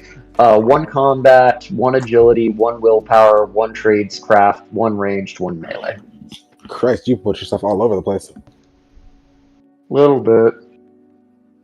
Okay. Does my reflection in iron give me a weapon at all? No. Like, what determines whether you get a weapon or not? Taking the skill. Your path and the skill. Those are the only 2 things that give you a character creation. Your weapon in iron is just for maintaining weapons. It does not give you anything. So which one of the techniques gives you the weapons? The weapon techniques. They're a different part of the book. Yeah, so it's going to be on page. Where is it? It's like 143 or something. Yeah, about 219. If I am reading this, right? No, that's weapon techniques start on page 143. Okay. I didn't even know that was a thing. I mentioned it earlier. I gotta look through this now. Fuck. Is there one from the peasant's flail? I need to know. I mean, honestly, you're probably there's one for every weapon. Yeah. There's another one in here. Where is it? Peasant flail is on 147. My God. And in the PDF, it would be 150. So, what weapon techniques 143 in the little top right, number 150 if you're doing the page thing that way. So you might want to go with something a little nicer than peasant flail at that point, because then it'll get you an extra weapon. Or if you have the extra RP, get both. That's true. If you have extra RP, you don't know what to do with. Go all Benkei on this. Oh, right, because I can get... It's 2 RP for it would be 2 RP for a weapon one, right? Yeah. That might be the move, so I can get a backup weapon. Also, that wouldn't be bad because your repairing thing, you could slot that in when you need to, and then keep this other stuff for the most part if you like the weapon technique specifically. So that's a strategy. Yeah. I don't Now, really like peasant flails. Just know that if you happen to have a issue in combat or anything like that, I'm going buffing of melee powers in both of my Potential builds? monsters.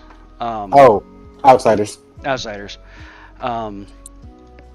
So if something happens, I can help. But that being said, those can fail, and sometimes you will literally die. Okay.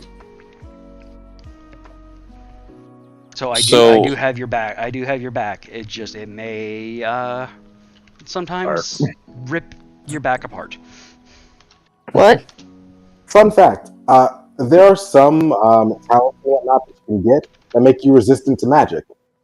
That is all magic, including magic to heal you.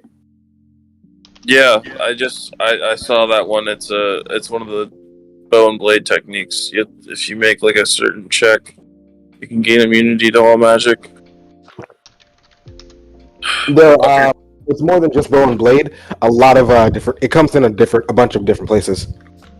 There's some like races that get the opportunity to have it. For example, Odd Ritual can do it. I know at least one Nephilim type can be like, nah, I'm good, no magic. I think that's the unseen or the nameless. Okay, tell me if I'm doing this, if I'm reading this wrong, right? So, the normal peasant flail has an ability that treats all 1s and 2s on damage die as automatically as a 3, right? Mm-hmm. And the passive for the peasant flail talent or technique is your damage dice do a minimum of 2 plus your skill rank level in melee, which is 3.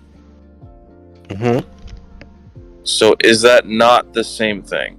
It is not the same thing because the passive for the weapon technique scales.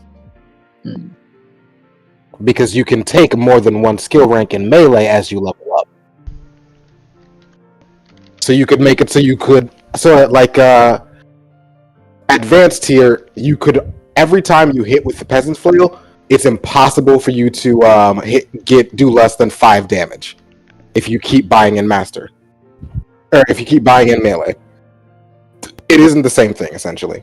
It's the same thing at basic tier, but after that, it becomes a lot more powerful. So that's definitely something I'll take once I level up, but for right now, there's no... Don't forget the other effects that it has. Over the top for 2 HP, you make an attack that can't be parried. Smug Reprisal, a target in range of the weapon is knocked out or slain, or a number of engaged foes equal to the Blackbird's skill ranks in melee are rendered prone. Your choice as your extinguished. Down here shortly, by the way. Yeah. Oh yeah, the server's definitely off. This is us for the night for sure. All right, I'm gonna go ahead and bye everybody. Thank you for hanging out with us. Have a good one.